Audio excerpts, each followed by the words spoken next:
I couldn't shake the feeling of being watched.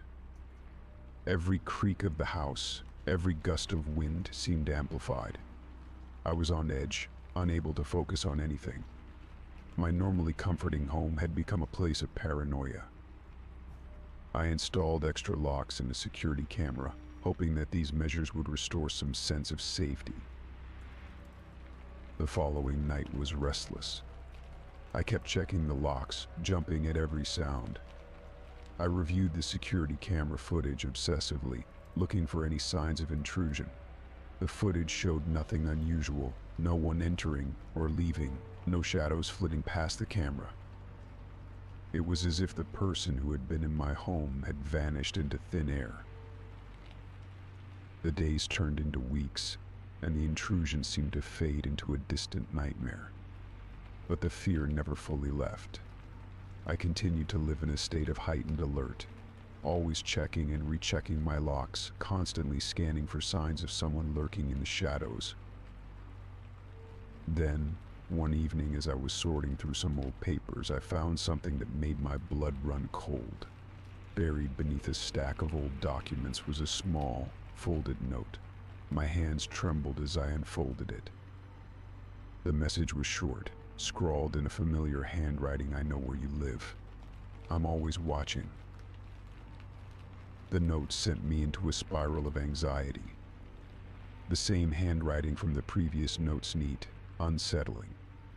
The realization that someone had been watching me for longer than I had known was horrifying. I immediately contacted the police again, but they could offer no new solutions. The note was too vague, too insubstantial to provide any concrete leads. My paranoia reached new heights. I became obsessed with my security system, checking it every few hours.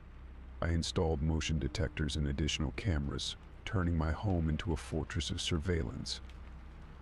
I even began to suspect my neighbors, wondering if any of them might be involved or if someone had hired a contractor to help with their plans. One night I was sitting in my living room, the lights dimmed, trying to relax with a book. The silence of the house was oppressive. As I turned a page, a noise came from the hallway, a faint rustling sound, like something being dragged across the floor. I froze, listening intently. The noise stopped abruptly, and for a moment there was only silence. I held my breath and slowly stood up, creeping toward the hallway. The darkness seemed to press in on me, and the silence was almost deafening. I turned on the hallway light and found nothing out of place, no signs of disturbance, no new footprints, no additional notes. I scanned every inch of the hallway, my flashlight darting back and forth, but there was no sign of anyone. Exhausted and on edge, I returned to the living room, trying to calm my racing heart. The intrusion had left me scarred, unable to fully trust even the safety of my own home. The memory of that voicemail haunted me, a constant reminder of my vulnerability. I began to question whether I would ever feel secure again, whether my home would ever return to the sanctuary it once was. In the end, the true identity of the intruder remained a mystery, leaving me with a pervasive sense of unease. My home was now fortified and monitored, but the knowledge that someone had invaded my space, had watched me while I slept, lingered in the back of my mind. The trust I once had in the safety of my own environment was forever shattered. Story 13. It started subtly at first, a faint whisper just barely perceptible in the quiet of my apartment. At night, when the city was asleep and the hum of traffic had faded to a distant murmur, I began hearing it, a voice calling my name from the other side of the wall. I'd lie in bed, straining my ears, trying to decipher the words, but they always seemed just out of reach, like a half-remembered dream slipping through my fingers. I'd sit up, my heart racing, and press my ear against the wall, hoping to catch a clearer sound. Sometimes it was so soft that I questioned if it was my imagination. I'd convince myself it was just the wind or the building settling, but deep down, I knew it was something more. I'd go to my neighbors, knock on their doors, and ask if they'd heard anything unusual. They'd all look at me with blank stares, assuring me that they'd heard nothing out of the ordinary. They seemed unfazed, as though the walls were thick enough to keep out all but the loudest of sounds. The voice continued to grow more insistent, more desperate. It started as a soft murmur, but soon became a repetitive, pleading call. Each night, the urgency in the voice intensified, and it seemed to echo through the apartment, growing louder as though someone or something was trying to break through. I tried to trace the source, moving from room to room, but there was no visible sign of anything amiss. The walls were solid, the building sturdy, and yet the voice persisted, like an unseen force reaching out for help. One evening, as the sun dipped below the horizon, I sat in the living room, unable to focus on anything other than the voice. I was becoming increasingly paranoid, the constant calling gnawing at my sanity. I paced the apartment, checking the windows, the doors, and even the heating ducts, desperate to find where the sound might be coming from. But every inspection yielded the same result, nothing out of the ordinary. As days turned into weeks, the voice grew louder and more desperate. It was as if it was clawing at the walls, trying to reach me. The sound was relentless, and I began to lose sleep. The once comfortable apartment had become a prison, the voice its warden. My work and social life suffered as I became consumed by the need to understand the source of the disembodied calls. I consulted building maintenance and asked them to investigate, but they too found nothing. They assured me that there were no leaks, no hidden pipes or wires that could be causing the noise. I even contacted a local paranormal investigator, hoping for some answers, but their visit brought no relief. They performed a brief inspection and found nothing unusual, dismissing my concerns as the result of stress or imagination.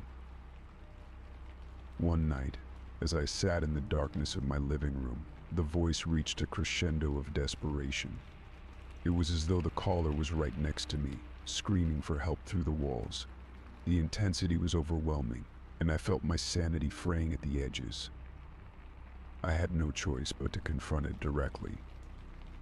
I grabbed a flashlight and a hammer and began to tap at the wall, hoping to find a hidden space or a conduit that might explain the source of the sound. The voice, however, seemed to respond to my efforts. It grew louder, more frantic, as if aware that I was trying to locate it.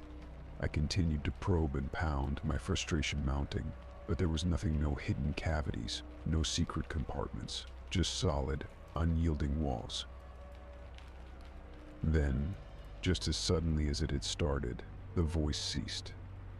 The apartment fell into a heavy silence, the kind that presses down on you and makes every small noise your own breathing. The rustle of your clothes seemed amplified. The sudden quiet was almost more unnerving than the voice had been. It was as if the presence that had been calling my name had abruptly vanished, leaving an emptiness that filled the space where the sound had once been. I spent that night in a state of anxious alertness, the silence oppressive and unsettling. Every creak of the building, every distant sound from the street seemed amplified, and the weight of the silence felt like it was closing in on me. I lay awake, staring at the ceiling, trying to make sense of what had happened. Over the following days, the absence of the voice made the apartment feel eerily empty. The silence was so profound that it became its own kind of presence, filling every corner with a heavy, suffocating weight. I tried to return to normalcy, but the shadow of the voice's desperation lingered, a ghost of a memory that haunted my thoughts. I continued to investigate, hoping to find an explanation, but the building remained unchanged, and no further answers emerged. I spoke with more neighbors, but their responses were the same as before, nothing out of the ordinary. The building's history revealed no clues, no previous incidents that could explain the mysterious calls.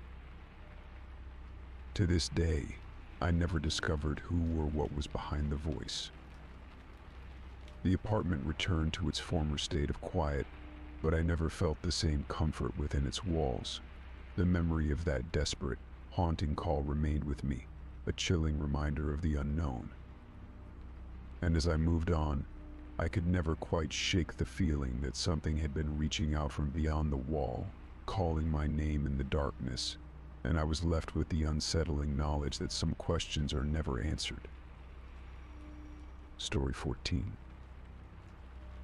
It all began one chilly autumn evening as I was heading home from work. My car had always been dependable, a reliable sedan with a few years on it, but nothing out of the ordinary. That evening, however, as I approached the driver's side door, I noticed something odd. The car's locks clicked open and shut by themselves. I paused, confused, then shrugged it off as a fluke. I slid into the driver's seat, started the engine, and drove off. As I drove, I noticed the radio switching on and off randomly. At first it was just static bursts, but then it began playing snippets of songs and talk shows, abruptly changing channels as if someone or something was fiddling with it. I reached out to adjust the dial, but the moment my hand touched it, the radio went silent. I glanced at the GPS screen, only to see it flashing with unfamiliar locations. The map displayed a route leading to a place I had never heard of, let alone intended to visit. My anxiety grew as I tried to ignore the strange behavior. When I got home, I was relieved to park and shut off the engine. However, as I prepared to leave for work the next day, the car greeted me with more of the same oddities. The doors locked and unlocked repeatedly while I was loading my bag into the trunk. I checked the car's settings, but everything seemed normal. I began to worry that there was a malfunction, so I decided to have it serviced. At the repair shop, the mechanic ran diagnostics but found nothing out of the ordinary. They couldn't replicate the issues I had described, and the car seemed to function fine during their tests. Frustrated, I picked up my car and drove home, trying to shake off the growing unease. That night, as I reviewed the car's data logs on my phone, something I had started doing to track the strange behaviors, I was startled by what I saw. The logs showed numerous unexplained trips to locations I had never visited. My car had apparently been traveling long distances during times I was certain I had been at home or at work. I returned to the mechanic the next day, armed with the data logs and my increasing concerns. The mechanic reviewed the logs and, despite his expertise, found nothing out of the ordinary in the car's electronic system. He suggested it might be a glitch in the software, but I couldn't shake the feeling that something more sinister was at play.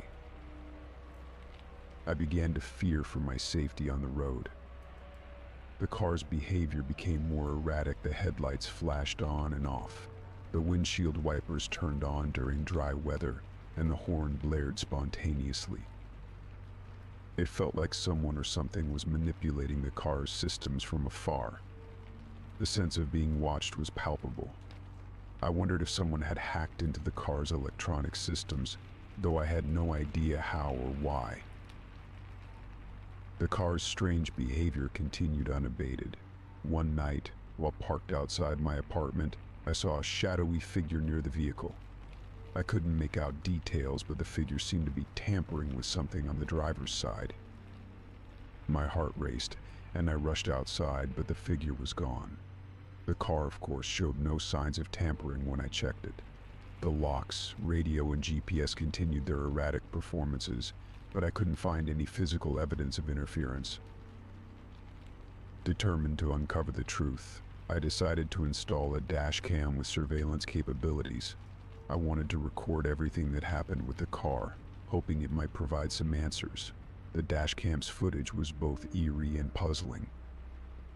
While the recordings showed my car's bizarre behaviors, there was no sign of an external intruder.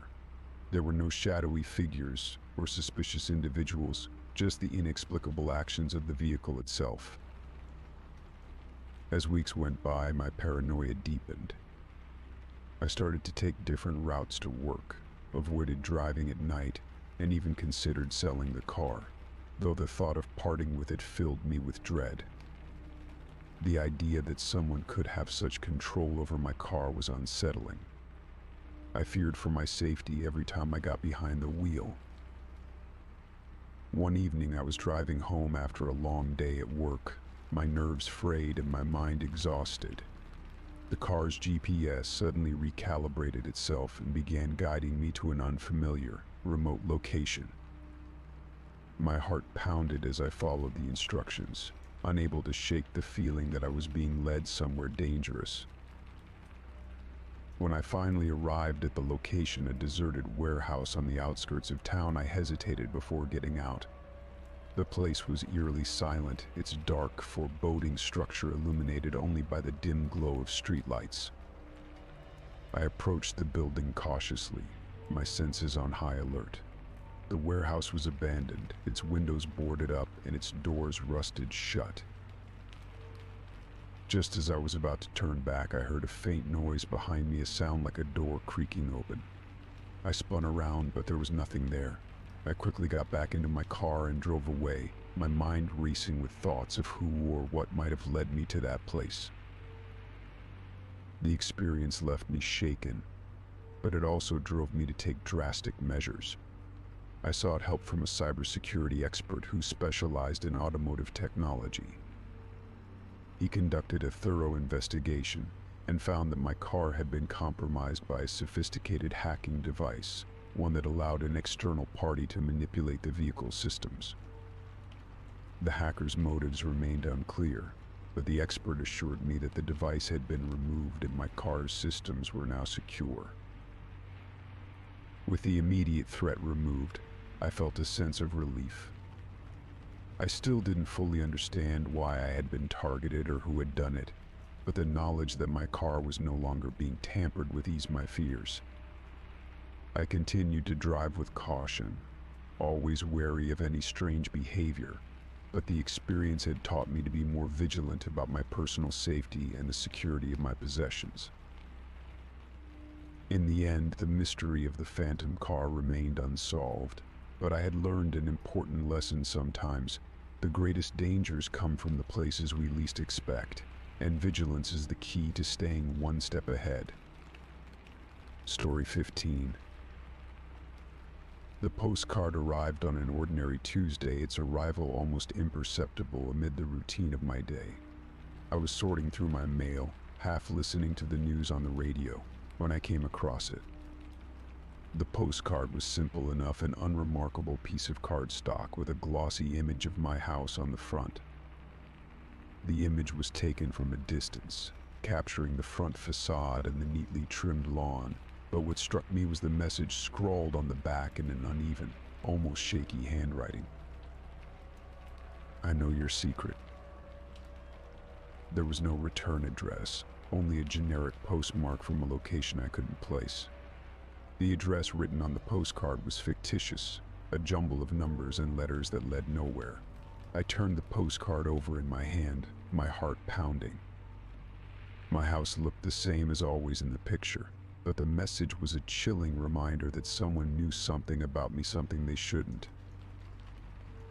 My initial reaction was disbelief. It had to be a prank, a misguided attempt at intimidation, or a misguided joke. I tossed the postcard aside, trying to push it from my mind, but as the hours passed, an uneasy feeling settled over me, growing with each tick of the clock. That evening, I decided to take action. The message was vague, but the implication was clear. Someone had been watching me, or at least my house, and they knew something about me that made me uneasy. I had to make sure my home was secure. I went through every room, checking windows and doors and scrutinizing every corner for any sign of tampering. Nothing seemed out of place. Everything was as it should be. Despite my thorough check, the feeling of vulnerability lingered. The postcard had been a disturbing reminder of how exposed I felt. The fact that someone knew my address, had access to a photo of my house, and was able to send such a menacing message filled me with dread. I considered contacting the police, but without more concrete evidence or a clear threat, there wasn't much they could do. I had already reported the texts I'd received earlier, and with little to show for it, I doubted they would offer much help this time. The days that followed were marked by a heightened sense of paranoia. I avoided leaving the house alone, often asking friends to accompany me if I had to run errands or go out. I found myself constantly glancing over my shoulder, jumpy at every sound. Even the slightest rustle outside made me freeze, my mind racing with all sorts of unsettling possibilities. I began to pay more attention to my surroundings, watching for anyone who seemed out of place. My neighbors, who had always been friendly and familiar, now seemed like potential suspects. I couldn't shake the feeling that someone was lurking, watching my every move. I even started to wonder if the postcard was just the beginning, a warning of something more sinister to come. One night, unable to sleep, I sat by the window, staring out into the darkness. The house was silent, the only sounds coming from the occasional car passing by on the street. My thoughts kept drifting back to the postcard, to the eerie message and the unsettling knowledge that someone had been watching me. As the weeks went by, the fear became a part of my daily life. I began to obsess over every detail, trying to find something, anything, that might explain who could have sent the postcard. I went through old photographs, searched through every document related to my house, and even contacted previous owners to see if they had experienced anything unusual. But there were no leads, no answers. The postcard remained on my desk, a constant reminder of the unknown threat. It was as if the message was engraved into my mind, a haunting mantra that kept me on edge. I tried to go about my life as normal, but the fear was always there, lurking in the back of my mind. One evening, as I was preparing dinner, I heard a knock at the door. My heart raced as I approached it, peeking through the peephole. I saw a stranger standing on the other side, holding a large envelope. I hesitated, my mind racing with thoughts of what might be inside. When I opened the door cautiously, the stranger handed me the envelope without a word and quickly left. I closed the door behind me and turned the envelope over. It was unmarked, with no return address, just like the postcard. I tore it open with trembling hands, hoping for some clue, some explanation. Inside, I found another postcard, this time with a different image, a close-up of the front door of my house. The message on the back was even more unsettling than the first. I'm always watching. You can't hide from me. The words sent a chill down my spine. It was clear now that the sender was not only aware of my location but was also actively monitoring my every move. The postcard had become a sinister game, and I was the unwilling participant. I took the new postcard to the police, but with no additional evidence, they could do little more than advise me to remain vigilant. They increased patrols in the area, but the reassurance felt hollow. The sense of being watched was all-consuming, and the postcard seemed to be a way to taunt me, to remind me of my helplessness. As the months went by, the postcards stopped arriving. The silence was almost as unnerving as the messages had been. I remained on edge, constantly aware of my surroundings, and took extra precautions to secure my home. The knowledge that someone had once known so much about me and had intruded into my private space lingered, a haunting reminder of how vulnerable I had felt. In the end, the postcards had not only disturbed me but had changed the way I lived my life. I had become more cautious, more aware, and less trusting. The haunting messages were a stark reminder of the fear and anxiety that can accompany the unknown, leaving an indelible mark on my sense of security. Story 16. The excitement of moving into a new apartment quickly gave way to an unsettling sense of dread. My new place was supposed to be a fresh start, a place where I could leave behind the stresses of my old life and find some semblance of peace. The building was old but well maintained, with spacious rooms and charming features that I had fallen in love with at first sight. Little did I know, the peace I saw would be quickly overshadowed by a mounting sense of fear. It began with the first note. I came home one evening to find a small, folded piece of paper slipped under my door. The note was neatly written in black ink, but the message was anything but friendly. "I know what you didn't read, and I'm watching you." There was no signature, no indication of who might have sent it. I brushed it off as a prank or a misunderstanding, though the ominous tone left me feeling uneasy. Over the next few days, more notes appeared. Each one was different, but carried a similar theme of accusation and intimidation. "You think you can hide one note, read, but I see everything another threatened. You're not safe here. I know all about your past." The details were chilling specifics about my job, my daily routines, even my family members. It was as if the writer knew me intimately, yet I had no idea who they could be. The mounting paranoia began to affect every aspect of my life. I couldn't shake the feeling that someone was watching me, following me, even when I was out in public. My nerves were on edge, and every small sound in the apartment seemed amplified. I would check the locks on my doors multiple times each night, and I began avoiding leaving the apartment alone, fearful of what might happen if I did. Desperate for answers, I contacted the landlord. Mr. Collins was a gruff but well-meaning man in his late 60s. When I explained the situation, he seemed genuinely concerned and promised to look into it. However, after a few days of investigation, he returned with little progress. "We've checked the security footage and spoken with the staff," he said, "but no one has seen anything unusual. The building's surveillance doesn't show anyone coming and going who shouldn't be." I was frustrated and disheartened. It felt as though I was fighting an invisible enemy, one who knew every detail of my life, but left no trace of their presence. With no leads and no way to identify the source of the notes, I decided I needed to take matters into my own hands. That weekend, I installed a comprehensive security system in the apartment. I invested in high-quality cameras for the exterior, motion detectors for the hallways, and a sophisticated alarm system that would alert me to any movement inside the apartment. The installation process was intrusive and expensive, but the peace of mind it promised was worth it. Once everything was set up, I felt a slight reprieve. The cameras provided a sense of security, and the knowledge that my movements were being recorded gave me some comfort. I hoped that the visibility of the cameras would deter whoever was responsible for the notes and bring an end to the harassment. But the notes didn't stop.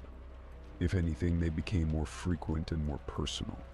The new messages included details that only someone very close to me would know: my preferences for certain foods, my work schedule, and even the names of friends I had mentioned in passing.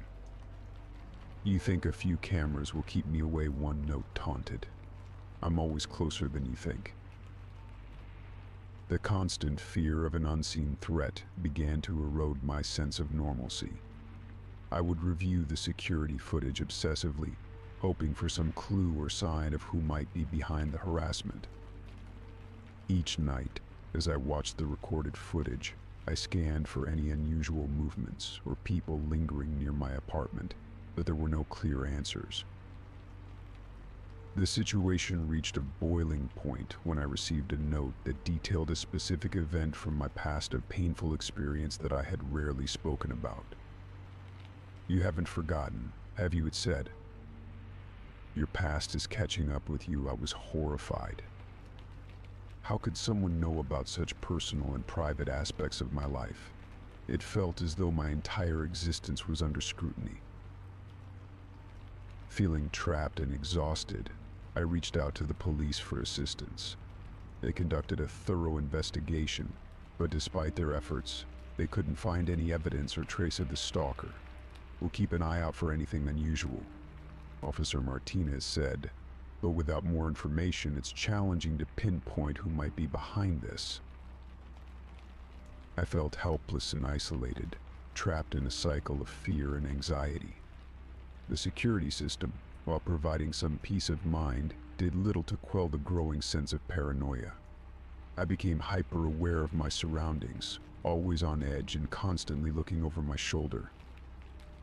The once charming apartment had turned into a prison, with each day feeling like a battle to maintain a semblance of normalcy. Despite the ongoing harassment, I eventually found some solace in the routine of the security measures. I continued to document every note and detail of the incidents, hoping that one day would lead to a breakthrough. The police remained involved, though the case seemed to stall. It was only when I decided to move out of the apartment that the harassment abruptly stopped.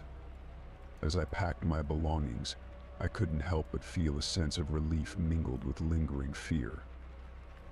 The apartment that had once been my sanctuary had become a place of constant dread, and leaving it behind was both a victory and a concession.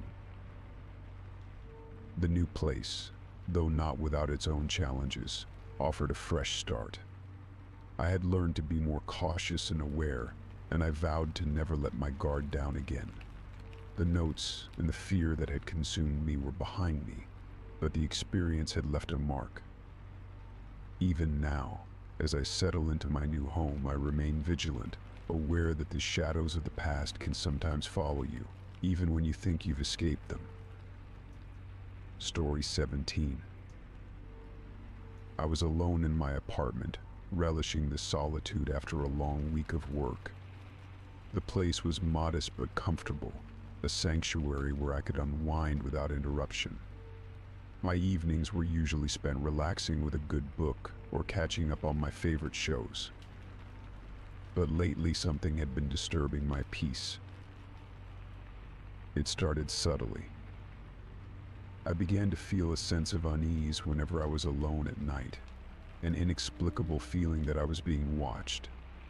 At first I chalked it up to stress or maybe just my imagination playing tricks on me. But then, one evening I noticed a figure outside my window. I was in the living room, absorbed in a book, when I happened to glance up. There, just beyond the glass, was a dark silhouette. It was featureless, an indistinct shape that seemed to blend into the darkness outside. My heart skipped a beat as I squinted, trying to make out any details, but the figure remained a shadowy outline, unmoving. I stood up and moved closer to the window, my curiosity piqued despite the growing sense of dread. The figure didn't move, but I felt an intense gaze upon me. It was as if the person or whatever it was observing me with a chilling intensity. I tried to shake off the fear and considered calling the police, but when I looked back, the figure was gone. I checked the street outside, but there was no sign of anyone lingering. I assumed it was probably just someone passing by, a trick of the light or my own overactive imagination. Still, the incident left me unsettled. The next night, the same thing happened. I was sitting in the same spot, reading when I saw the silhouette again, watching me through the window. This time I felt a deep, unsettling chill. The figure was always in the same place, just beyond the reach of the streetlight, cloaked in darkness. I decided to confront whatever or whoever it was. I approached the window cautiously, pulling back the curtain just enough to get a better look. But as soon as I got close, the figure vanished into the night, leaving me staring at an empty street. Determined to get to the bottom of this, I started to take more precautions. I installed heavy curtains and blinds on all my windows, hoping they would provide some privacy and keep the figure at bay. I also started locking my windows and checking the locks obsessively before going to bed. But even with these measures in place, the feeling of being watched didn't go away. I began to keep a small flashlight on my nightstand, just in case I needed to check outside in the middle of the night. I also started keeping my phone close, ready to call for help if necessary. But the figure never reappeared while I was actively looking for it. It was as if it knew exactly when to disappear. The anxiety began to take its toll on me. I found myself jumping at every sound, and I couldn't shake the feeling that someone was always lurking just out of sight. My sleep became fitful, plagued by dreams of dark silhouettes and shadowy figures. I started avoiding the living room at night, preferring to stay in the safety of my bedroom with the door locked. One evening, after a particularly long day, I was determined to relax. I prepared a nice dinner, set up a cozy spot on the couch, and tried to unwind.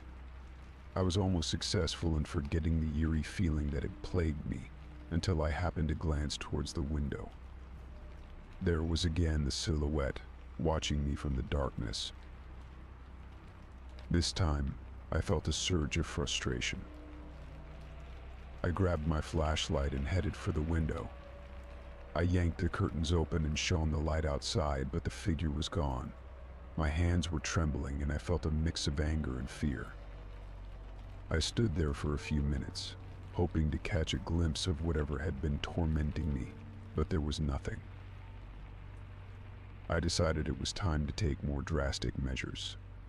The next morning, I contacted a local security company and had cameras installed around my apartment. I also requested a consultation with a security expert to ensure that my home was as secure as possible. They were very professional, offering advice on improving my security and ensuring that I felt safe in my own home. That night, I sat in the living room, the new security cameras blinking softly in the dim light. I tried to ignore the nervous anticipation building inside me. I had hoped that the presence of the cameras would dissuade whatever had been watching me, but I couldn't shake the sense of dread that still lingered. As the night wore on, I watched the live feed from the cameras on my laptop. The footage was clear and showed every angle of the perimeter around my apartment. I reviewed the footage periodically, looking for any sign of movement or disturbance. The cameras showed no unusual activity, and the streets outside remained empty. Despite the added security, I found it hard to relax. I kept the lights on, and the constant hum of the camera system provided a false sense of comfort. I eventually managed to fall asleep, though my dreams were filled with dark shapes and lurking shadows. The next morning, I reviewed the footage again, looking for any sign of the figure. The cameras had captured everything from the previous night, but there was no trace of the silhouette I had seen. It was as if the figure had vanished completely, leaving no evidence of its presence. I felt a mix of relief and frustration. On one hand, I was grateful that the cameras hadn't captured anything alarming. On the other hand, I was troubled by the fact that I still felt watched, despite all the measures I had taken. The calls from my security company confirmed that the cameras were functioning correctly, and no unusual activity had been reported. They assured me that my apartment was secure, and that the feeling of being watched might be a result of heightened anxiety rather than an actual threat. I tried to take their advice to heart, but the sense of unease persisted. The figure had stopped appearing, but I remained on edge, constantly checking the cameras and peering out the windows. It was as if the sense of being watched had become a part of my everyday life, an invisible presence that I couldn't shake.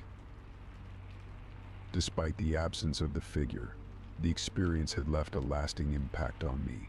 I became hyper-aware of my surroundings, always on the lookout for any sign of intrusion or threat. I continued to keep the cameras active and maintained a heightened sense of vigilance, even as the nights grew quieter. In the end, I learned to live with the lingering anxiety, adapting to a new normal, where the sense of being watched was a constant, if unwelcome, companion. The figure never returned, and I hoped it never would. But the feeling of being observed had changed me, leaving me more cautious and aware of the shadows that lurked just beyond the edges of my vision. Story 18. It was a crisp autumn morning when I first noticed the box on my doorstep.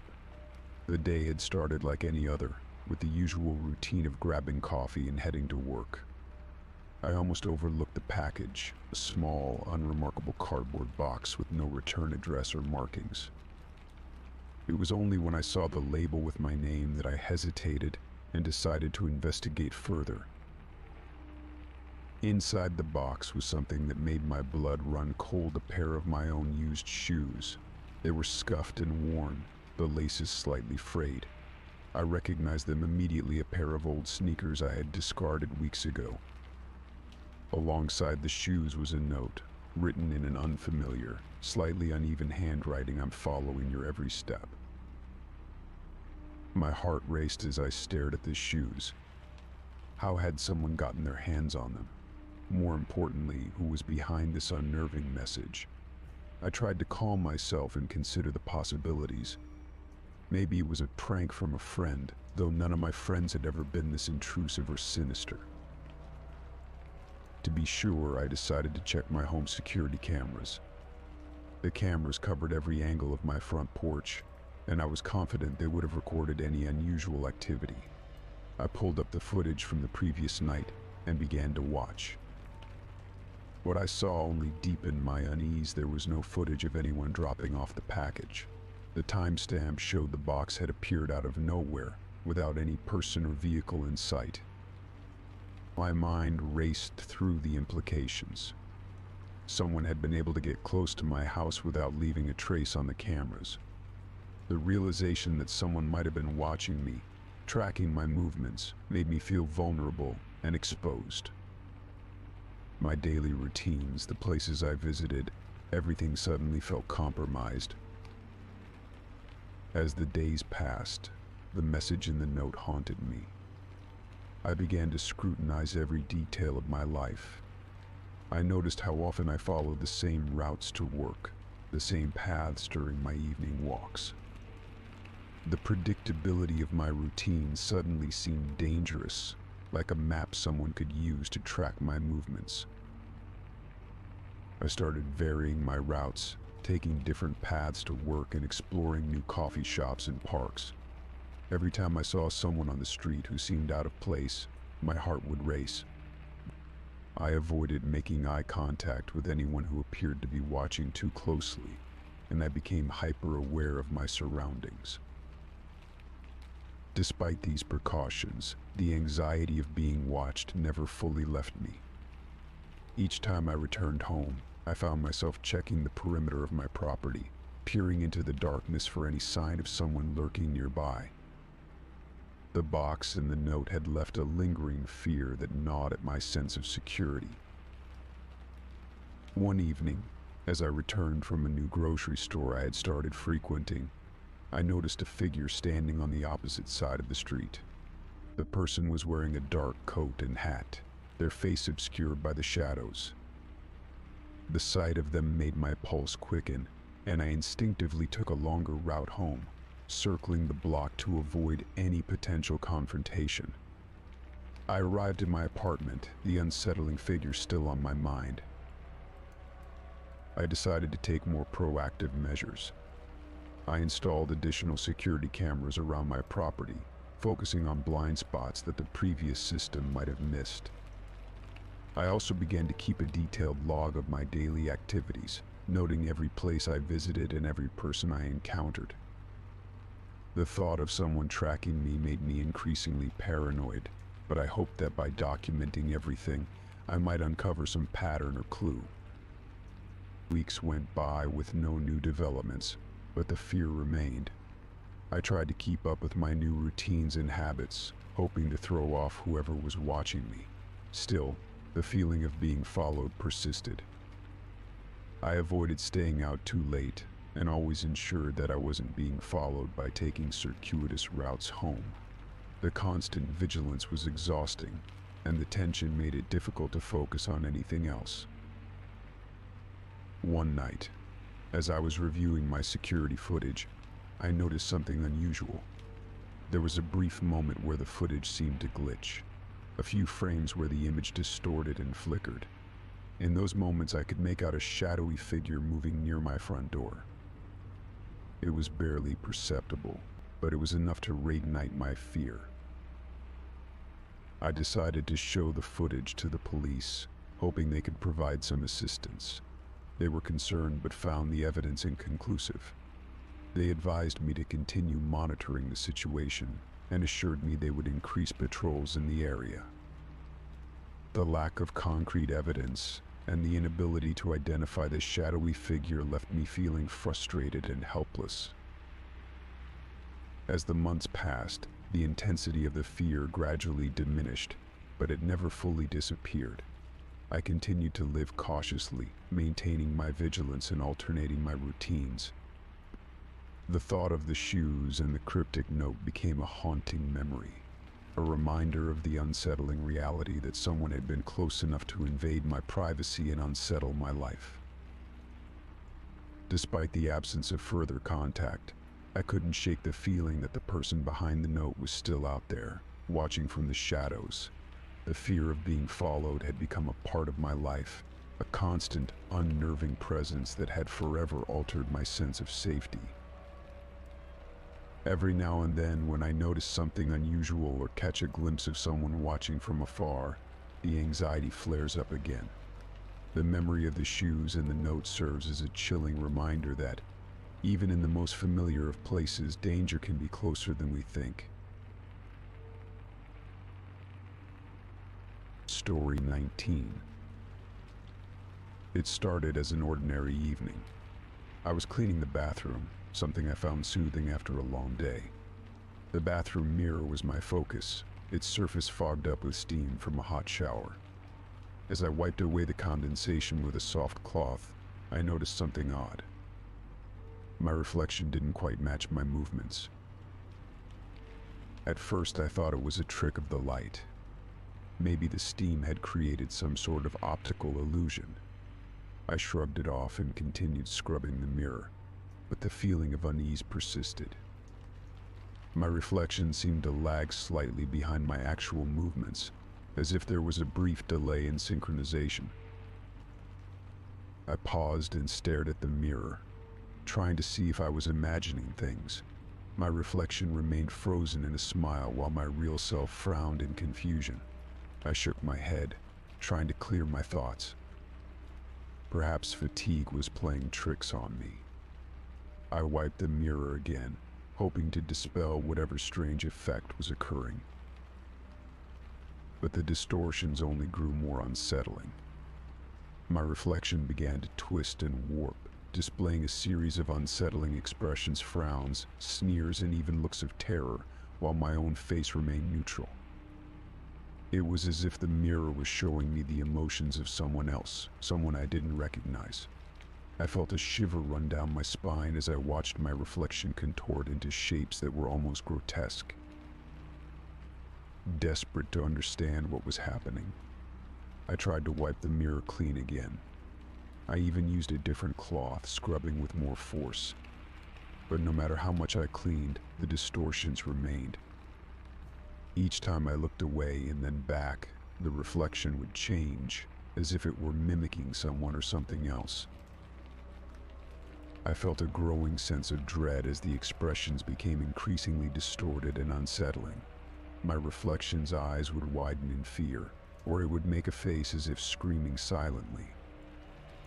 I tried to calm myself, convincing myself that it was just a trick of the mirror, or perhaps a psychological phenomenon. But every time I looked away and then back, the reflection seemed to be more insistent, more animated, as if trying to communicate something. The situation reached a crescendo one night when I was brushing my teeth before bed. As usual, I glanced at the mirror while brushing, and for a moment, everything seemed normal. But then I noticed a subtle shift. My reflection's eyes were following me with an intensity that was both unsettling and unnerving. I spat out the toothpaste and leaned closer to the mirror, trying to understand what was happening. That's when the reflection did something that made my blood run cold. It began to mimic my movements with a lag, but then started to do things that I wasn't doing at all. It turned its head slowly, as if examining me with curiosity. It raised its hand and traced a path across the mirror, leaving a smudge that didn't align with my own hand. The movements were deliberate, almost mocking. I pulled back in shock, dropping my toothbrush. The reflection followed my every move, mimicking my startled reaction but with an eerie delay. My reflection's eyes widened in a way that suggested it was looking at something behind me, even though I was alone in the room. I felt a cold sweat break out on my forehead as I turned to see if anyone was there, but the room remained empty. Each subsequent night, the distortions grew more intense. My reflection seemed to take on a life of its own, showing me different scenes, sometimes even mirroring actions that I wasn't performing. Once it appeared as though my reflection was engaged in a silent conversation with an invisible entity, its lips moving in a way that suggested words without sound. I began to fear looking into the mirror, avoiding the bathroom as much as possible. When I did have to use it, I would keep my eyes averted, focusing on other tasks to avoid the growing terror. I installed a curtain over the mirror, hoping to block out whatever malevolent force seemed to be taking hold. Despite these precautions, the sense of unease never left me. Even with the curtain drawn, I could feel the presence of something watching me. The distortions in the mirror had left me feeling like a prisoner in my own home, trapped by an unknown force that was trying to communicate or perhaps torment me. In a final attempt to understand the phenomenon, I reached out to a local historian who specialized in the supernatural. After explaining my experiences, he suggested that old mirrors sometimes hold on to residual energies or entities.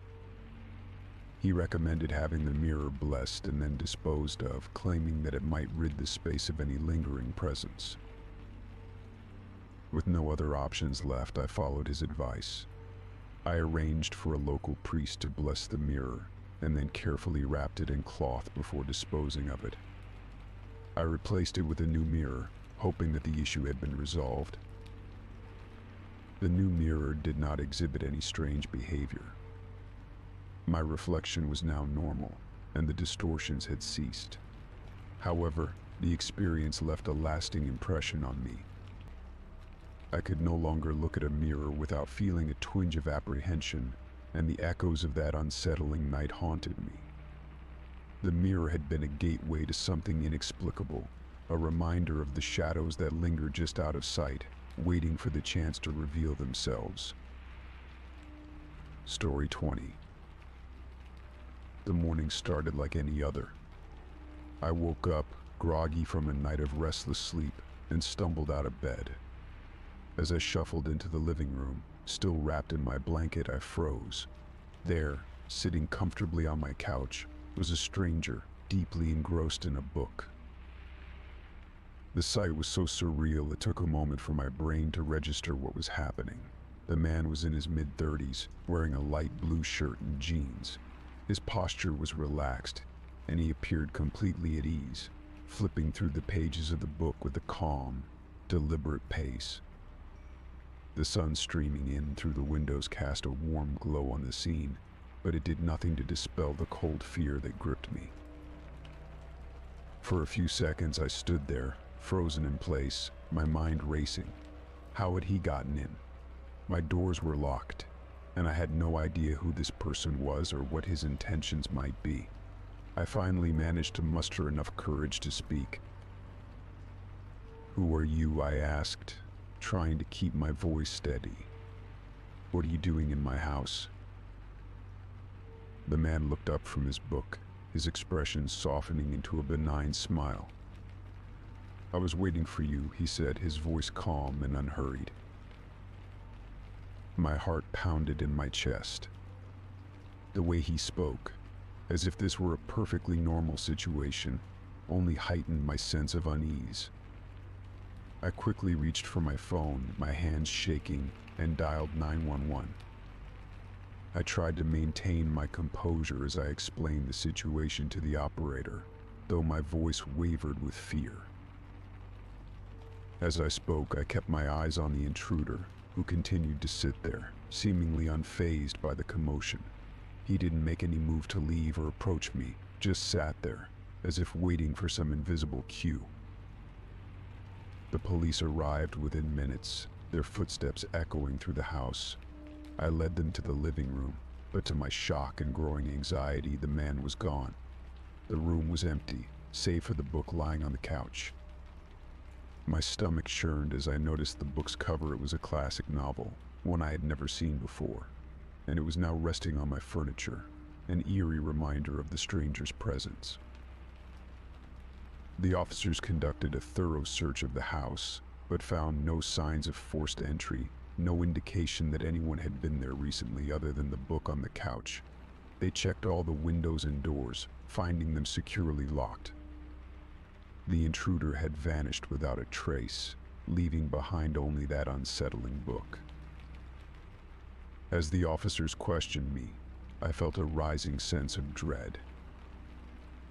The thought that someone had been in my home while I was asleep, reading quietly in my living room, was deeply disturbing. They took a statement and promised to patrol the area more frequently, but their reassurances did little to ease my anxiety.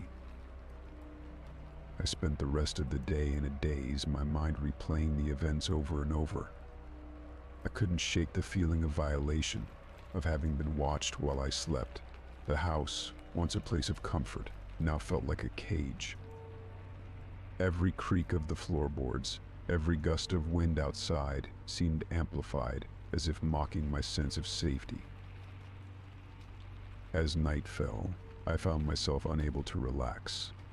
I checked all the doors and windows once more, making sure everything was securely locked. The book remained on the couch, its presence a constant reminder of the stranger's visit. I wanted to throw it away, but part of me was too afraid to touch it, as if handling it might invite something sinister into my life. I decided to stay awake, armed with a baseball bat and a heightened sense of vigilance. I sat in the living room, the book sitting innocuously on the couch, its presence almost taunting me. The house was silent, save for the occasional creak of the settling structure. Hours passed, and though I was exhausted, I couldn't bring myself to sleep. The fear of another unexpected visitor kept me on edge. Eventually, the exhaustion took its toll, and I succumbed to sleep in fits and starts, the baseball bat still clutched in my hand. I dreamed of shadowy figures and whispered voices, nightmares that left me drenched in sweat. The next day, I contacted a locksmith to change all the locks in my house. I wanted to ensure that no one could get in without my knowledge. I also invested in a security system with cameras, hoping to provide some measure of protection and peace of mind. The intrusion had shaken me to my core, and I was determined not to let it happen again. Days turned into weeks, and though the sense of vulnerability never fully left me, I gradually began to feel more secure. I tried to avoid thinking about that unsettling morning and the strange man who had appeared out of nowhere. I kept the book hidden away in a box, convinced that it held some dark significance that I wasn't ready to understand. Life began to return to normal, but the fear lingered. I avoided staying alone in the house for extended periods and became hyper-vigilant about security. I couldn't shake the feeling that someone or something was always watching, waiting for another opportunity to intrude. Though the police never found any leads or identified the man, I remained vigilant, hoping that the security measures I had put in place would keep me safe. The memory of that morning haunted me, a chilling reminder of how quickly a sense of security can be shattered and how easily someone can intrude upon the sanctuary of one's home. Story 21. The photo album had been a fixture on my bookshelf for as long as I could remember. It was a modest leather-bound volume, its once crisp edges softened by years of use. Inside were snapshots of my life, family gatherings, vacations, candid moments. Each photo was a fragment of my past, a tangible reminder of the people and experiences that had shaped me. I often flipped through it, finding comfort in the familiar faces and memories.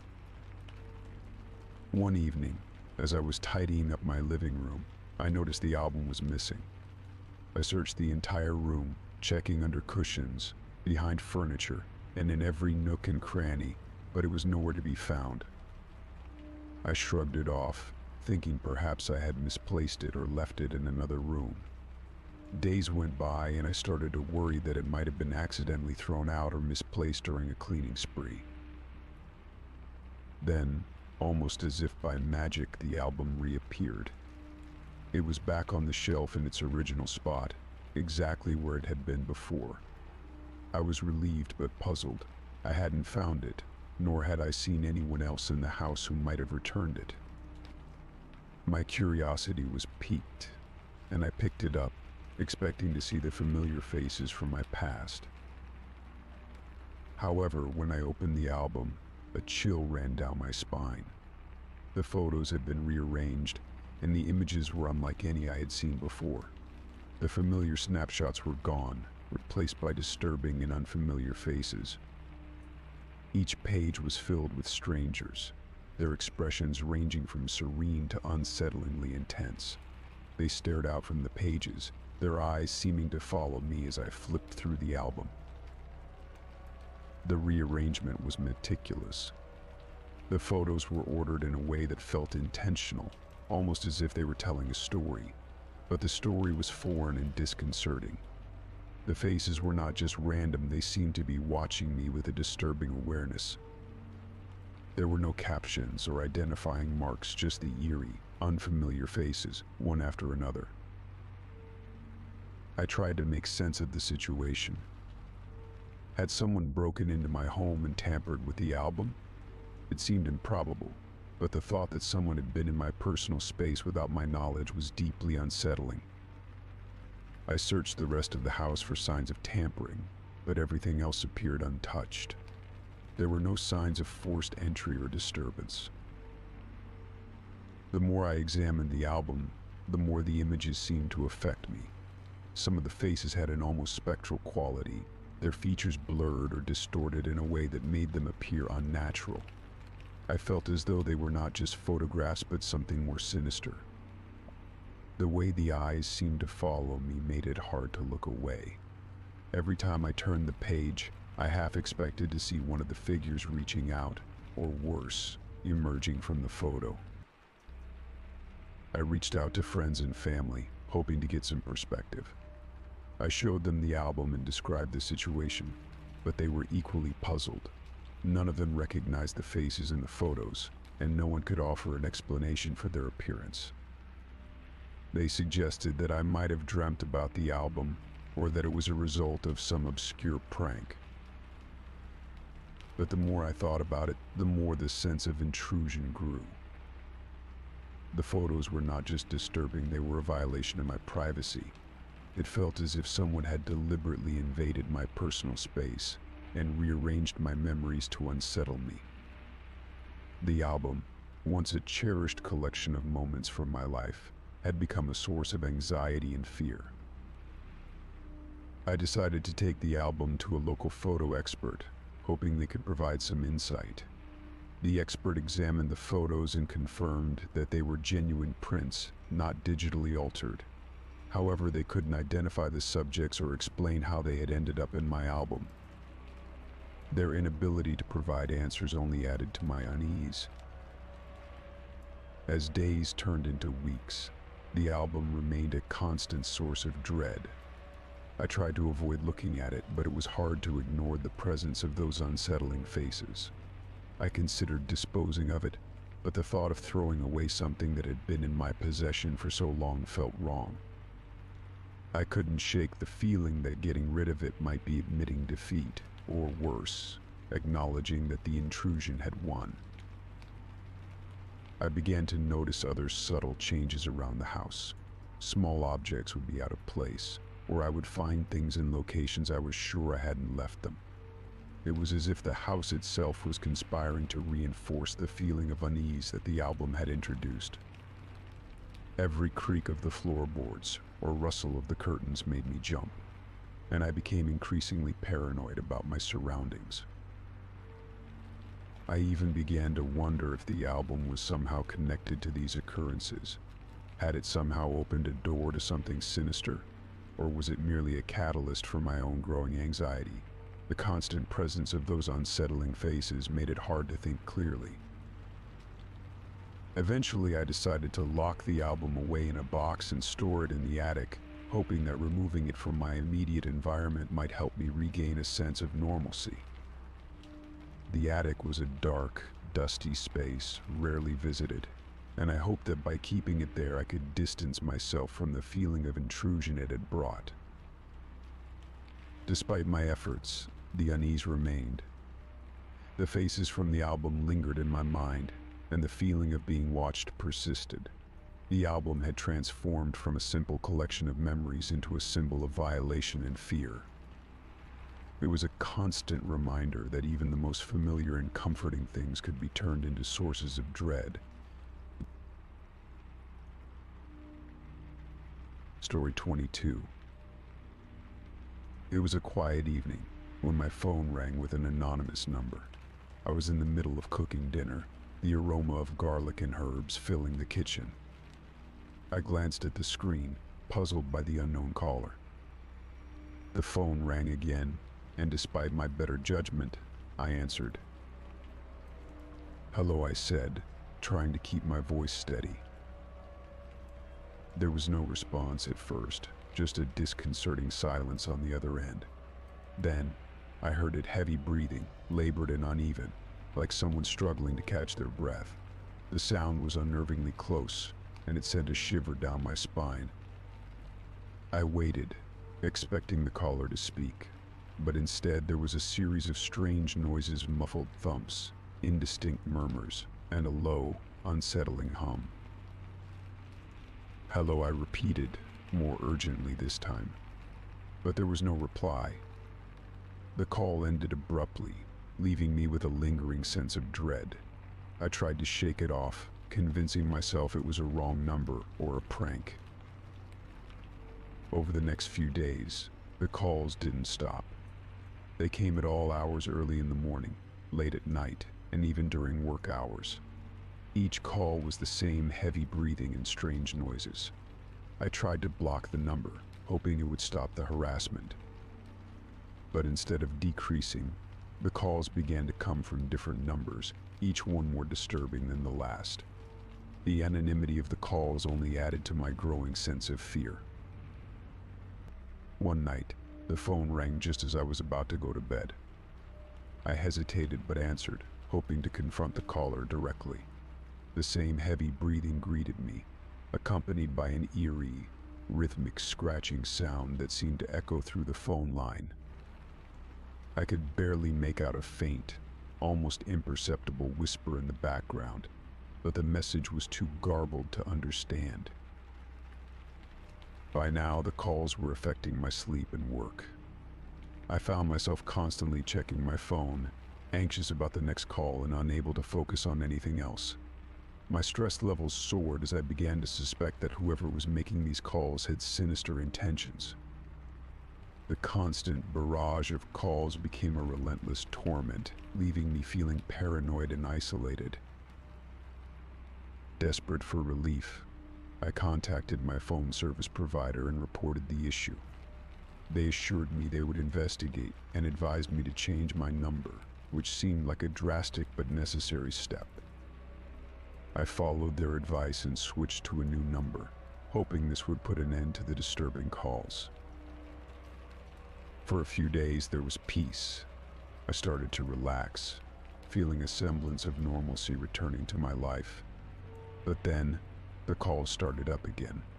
This time they came from yet another set of new numbers. The cycle seemed endless, and the fear that someone was deliberately targeting me became overwhelming. Realizing that my attempts to handle the situation on my own were futile, I decided to seek help from the authorities. I contacted the local police and explained the situation, including the heavy breathing and strange noises I had heard, as well as the persistent nature of the calls. I was met with a mix of sympathy and skepticism. The officer took my report and promised to investigate, but warned me that tracking anonymous calls could be challenging and time-consuming. Despite the police's assurances, the calls continued, now more sporadic but still unsettling. I began to feel as if I was trapped in a nightmare, unable to escape the eerie presence that seemed to be lurking just out of sight. The authorities' investigation did not yield any results, leaving me feeling helpless and frustrated. I felt like a pawn in a cruel game, with no idea of who was orchestrating it or why. The relentless calls began to take a toll on my mental health. I avoided answering the phone whenever possible, fearing the unsettling sounds and whispers that had come to define my experiences. I started isolating myself, avoiding social events and even keeping the lights on at all times, hoping that visibility might somehow offer protection. The constant anxiety made it difficult for me to concentrate on everyday tasks, and I became increasingly withdrawn and irritable. In an attempt to regain control, I started documenting each call meticulously. I noted the time, date, and any distinguishing features of the noises I heard. I hoped that this detailed record might provide the authorities with something useful. I also began exploring personal security measures, installing additional locks and a security camera at my home. I hoped that increased vigilance might help me feel safer, even if it didn't stop the calls. Despite my efforts, the calls continued intermittently, and the mystery of their origin remained unsolved. The weight of the unknown was the most disturbing part, as I could not figure out why I was being targeted or who was behind the harassment. The sense of violation and intrusion into my private space left me feeling perpetually on edge. Eventually, the calls began to taper off, though they never entirely ceased. I continued to receive the occasional call from unknown numbers, but the frequency diminished. I remained vigilant, always wary of the next call, but I also tried to reclaim some sense of normalcy in my life. The experience left a lasting impact on me. I became hyper-aware of my surroundings and more cautious about my privacy. The fear of being watched or followed became a constant undercurrent in my daily life. Despite the passage of time, the unsettling memory of those calls remained with me, a chilling reminder of the vulnerability we all face in an increasingly connected world. Story 23. It was a typical Wednesday evening, and I had just returned home from a long day at work. I was looking forward to a quiet night, so I tossed my keys on the kitchen counter and headed to my bedroom to change into something more comfortable. As I was undressing, I noticed something odd, an unfamiliar glint of metal catching the light from the corner of my eye. At first, I thought it was just a misplaced object or a trick of the light. But as I investigated further, I discovered a small, inconspicuous camera hidden behind a loose panel in the bedroom wall. It was tiny, barely noticeable, but it was there, positioned in a way that suggested it had been deliberately placed to monitor my movements. My blood ran cold as I realized what I had found. My heart raced as I pulled the camera out and examined it closely. It was a modern device with a lens so small that it could easily be overlooked. The realization that someone had been watching me, possibly for weeks or even months, sent shivers down my spine. I felt a surge of panic and anger. How had this gone unnoticed? And more importantly, who had done this? Without wasting any time, I picked up my phone and dialed 911. I explained the situation to the operator, trying to keep my voice steady despite the rising tide of fear.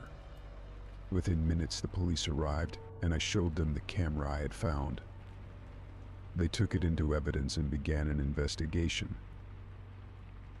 The officers were professional and courteous, but I could tell from their expressions that they were as disturbed by the discovery as I was. They conducted a thorough search of my home, checking for other hidden devices or signs of tampering. They interviewed me about any recent strange occurrences or suspicious individuals I might have noticed.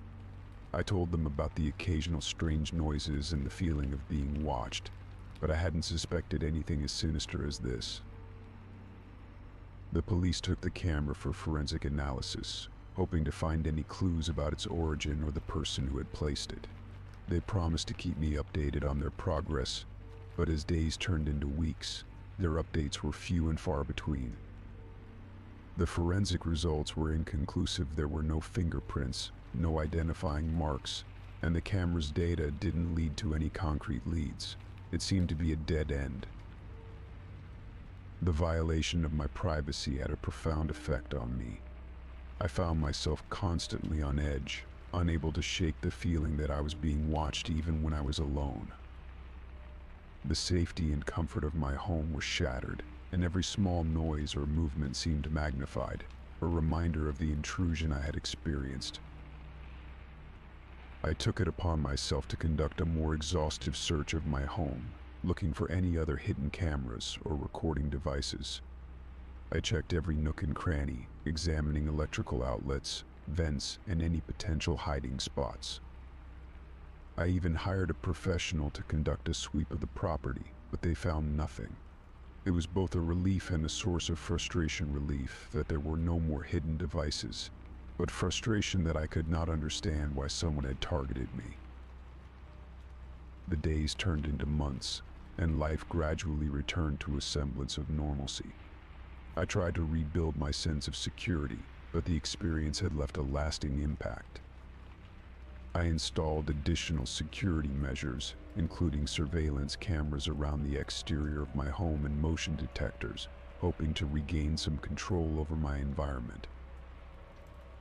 Despite these precautions, the psychological impact lingered. I became hyper-vigilant, constantly checking and rechecking locks and alarms. I avoided being alone in certain parts of my home, especially the bedroom where the camera had been found. Every unexpected sound or movement made my heart race, and I found it difficult to relax. I reached out to a counselor to help me process the trauma of the invasion. Through therapy, I began to understand the depth of my feelings and the ways in which the violation had affected my sense of safety and trust.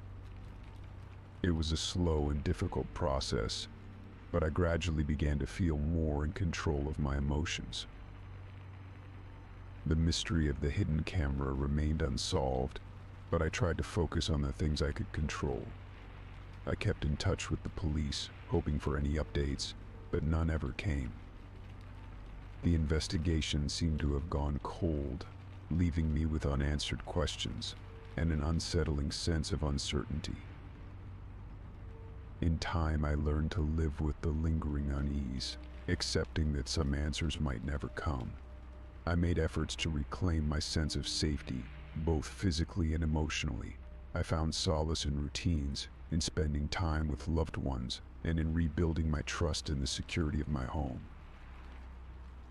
The hidden camera was a dark chapter in my life, a reminder of how fragile our sense of safety can be. But it also taught me about resilience and the importance of seeking help and support when faced with unsettling experiences. The shadow of that unknown observer may never fully disappear, but I learned to face it with strength and resolve, striving to live my life with the courage to move forward, despite the lingering echoes of fear. Story 24. It was a crisp October evening when I received an email that would change my sense of security forever. I had been home alone all day, catching up on work and enjoying the quiet. My only contact with the outside world was my laptop, which I used to keep in touch with friends, manage my schedule, and occasionally watch videos. But on that particular evening, an email arrived that sent a chill down my spine. The email was simple, devoid of any sender information or subject line. I almost deleted it out of habit, assuming it was just another spam message, but something about it made me pause. I hesitated for a moment before opening it. Inside was a video file attachment. Curiosity and a sense of foreboding combined as I clicked on the file and waited for it to load. The video began playing, and my blood ran cold. The footage showed various rooms of my house captured from angles I hadn't noticed. It was clear that the video had been taken from hidden cameras or other discreet locations. I saw my living room, my kitchen, even my bedroom, all displayed with unsettling clarity. The most disturbing part was seeing myself move about my day, oblivious to the fact that I was being watched. The video seemed to be recorded over several hours. It showed me making coffee, working at my desk, and even lounging on the couch while reading a book. It was as though I had been under constant surveillance.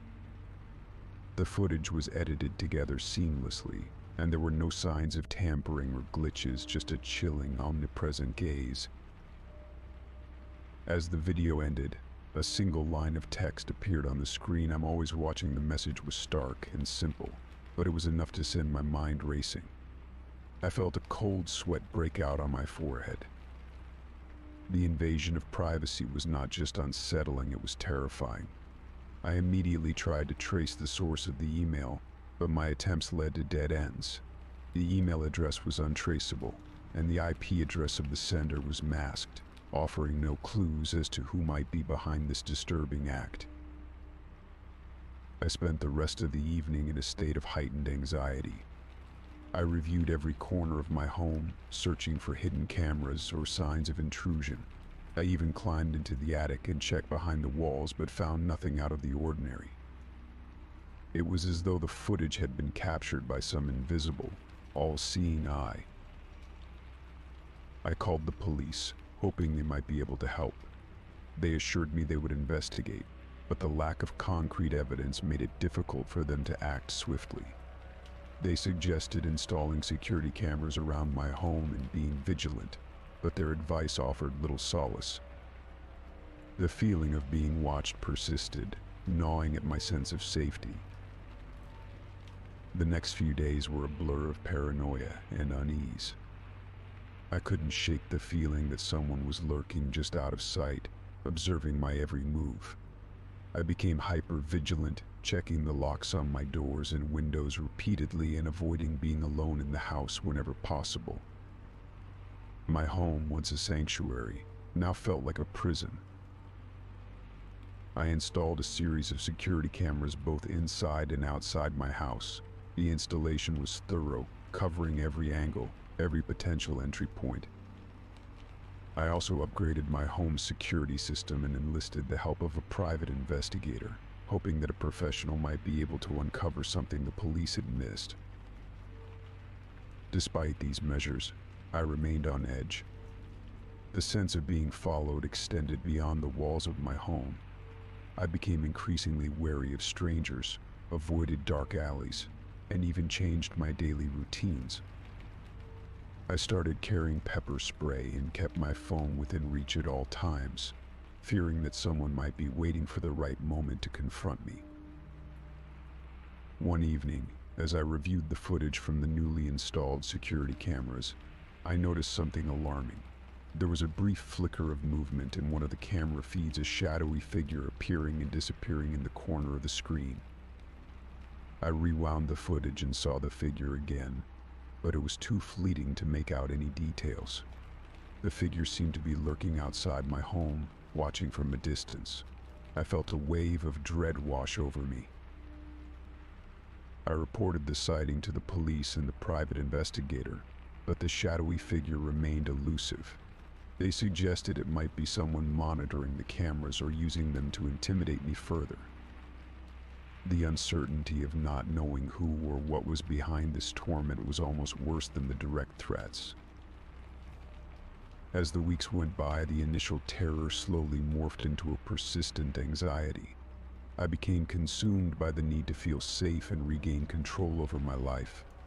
I changed the locks on my doors again, upgraded my home security system, and took additional precautions to protect myself. I even started taking self-defense classes, hoping to build confidence and learn how to handle potential threats. Despite my efforts, the experience left a lasting impact. The invasion of my privacy and the haunting message of the video had shattered my sense of security. The constant vigilance had taken a toll on my mental and emotional well-being.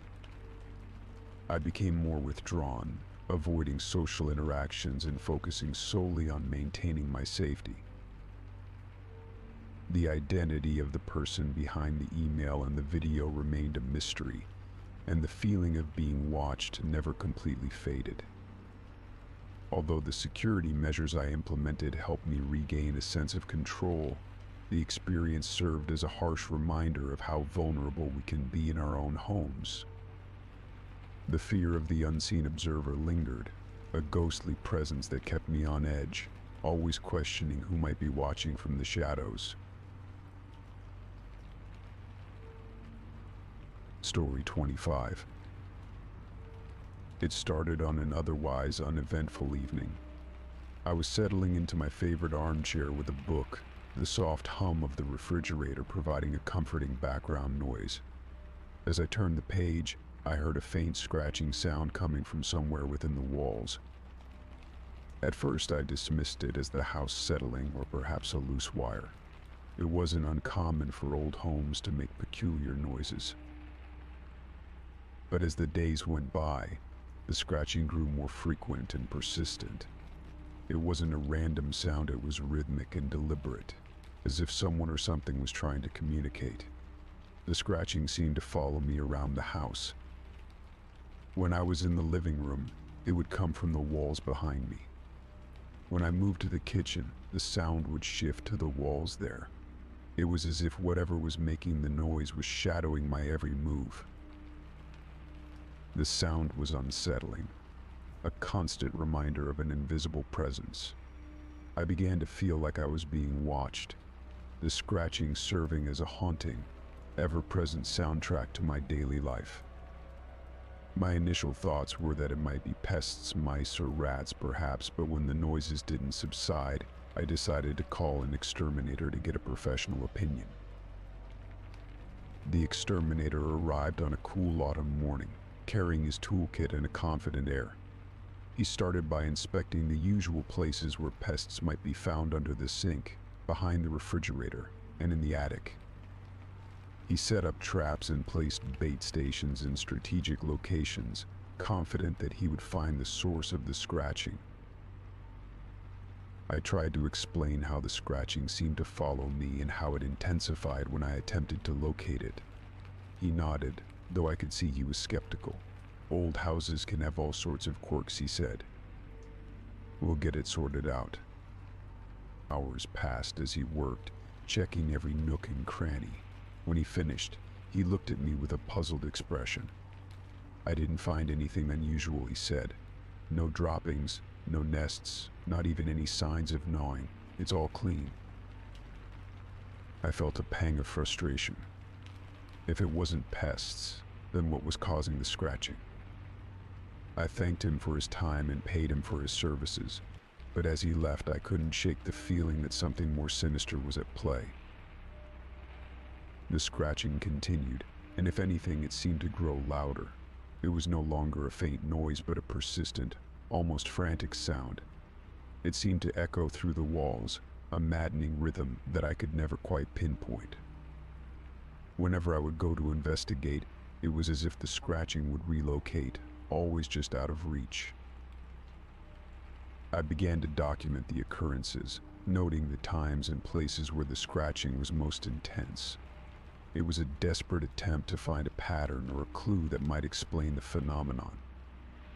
I tried to listen closely, hoping to catch any other sounds that might provide a hint. But the scratching remained the dominant noise, its presence inescapable. One night, after weeks of enduring the relentless scratching, I decided to confront it head-on. Armed with a flashlight and a hammer, I carefully removed a section of the drywall in the area where the scratching seemed to be the loudest. My heart pounded as I peeled back the wall, revealing a hollow space behind it. I shone the flashlight into the cavity, but there was nothing, just empty space and insulation. Disappointed but not deterred, I continued to investigate, convinced that there had to be an explanation. I looked for signs of a hidden room or an old conduit that might explain the noises, but the walls remained empty and silent once I finished my work. The scratching persisted, now more insistent and invasive. It seemed to come from the very heart of the house, a relentless reminder that something was wrong. I began to feel a creeping sense of dread, the scratching serving as a constant, oppressive presence. I tried to ignore it, but the noise became a part of my daily life, an inescapable soundtrack to my existence. I considered calling a contractor to investigate further, but every time I thought about it, the idea seemed more and more absurd. What if there was no explanation, no logical reason for the scratching? What if it was just my imagination running wild? The thought of being labeled as irrational or paranoid kept me from taking that step. As the scratching continued, I found myself growing increasingly isolated. I avoided inviting friends over, not wanting to explain the strange noises that plagued my home. I spent more time outside, seeking solace in the fresh air and the quiet of the outside world. But even then, the scratching seemed to follow me, a lingering reminder that my home was no longer a place of comfort. One particularly stormy night, as the wind howled outside and rain battered against the windows, the scratching reached a fever pitch. It was as if the walls themselves were alive, writhing with a desperate, frantic energy. I could no longer ignore it. The sound was too intense, too pervasive. I sat in the darkened living room, the only light coming from the occasional flash of lightning. The scratching was louder than ever, a maddening cacophony that seemed to envelop the house. I felt a deep, primal fear, a sense that whatever was causing the scratching was not merely an annoyance but a true threat. In a moment of sheer desperation, I reached out to a friend who was a paranormal investigator, hoping for a different kind of insight. She agreed to come over, intrigued by the peculiar nature of the noises. That night she arrived with her equipment, ready to conduct an investigation. We spent hours in the house, her tools picking up nothing unusual. She conducted EVP electronic voice phenomena sessions and used various sensors, but there was no evidence of anything supernatural or abnormal. She was as perplexed as I was, unable to provide any answers. As dawn approached, she left, promising to follow up with any findings. I was left alone with the scratching, which for the first time seemed to quiet down as if acknowledging the end of the investigation. I felt a mixture of relief and despair, realizing that the mystery of the scratching might never be fully resolved. The following days were marked by a tentative peace, the scratching reduced to a faint whisper. Yet the experience had left a lasting impact. The house, once a place of comfort, now held a shadow of unease. I remained vigilant, always listening for the telltale signs that the scratching might return. Despite the quiet, the sense of dread lingered. The scratching had been a haunting reminder of the unknown, a phenomenon that defied explanation and left me questioning the boundaries between reality and fear. The house had become a symbol of the mysteries that can lurk just beyond our understanding, a reminder that sometimes the true source of our fears may never be fully revealed. Story 26. The day started like any other. I woke up early, made coffee, and began my usual routine. The apartment was quiet, a peaceful sanctuary that had become my haven from the world outside. But as I checked my mail that morning, I noticed a package waiting for me. It was small and unremarkable, wrapped in plain brown paper with no return address. My name was scrawled in neat, handwritten letters, but there was no clue as to who might have sent it.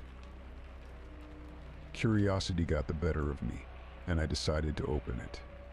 I carefully peeled away the wrapping and found a book inside. It was an old leather-bound volume, its cover worn and dusty.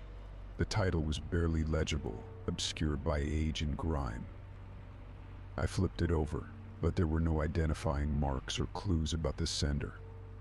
I was intrigued but didn't think much of it at first. I set the book on my kitchen table and went about my day, my mind occasionally drifting back to the mysterious package. After finishing my work, I decided to sit down and examine the book more closely.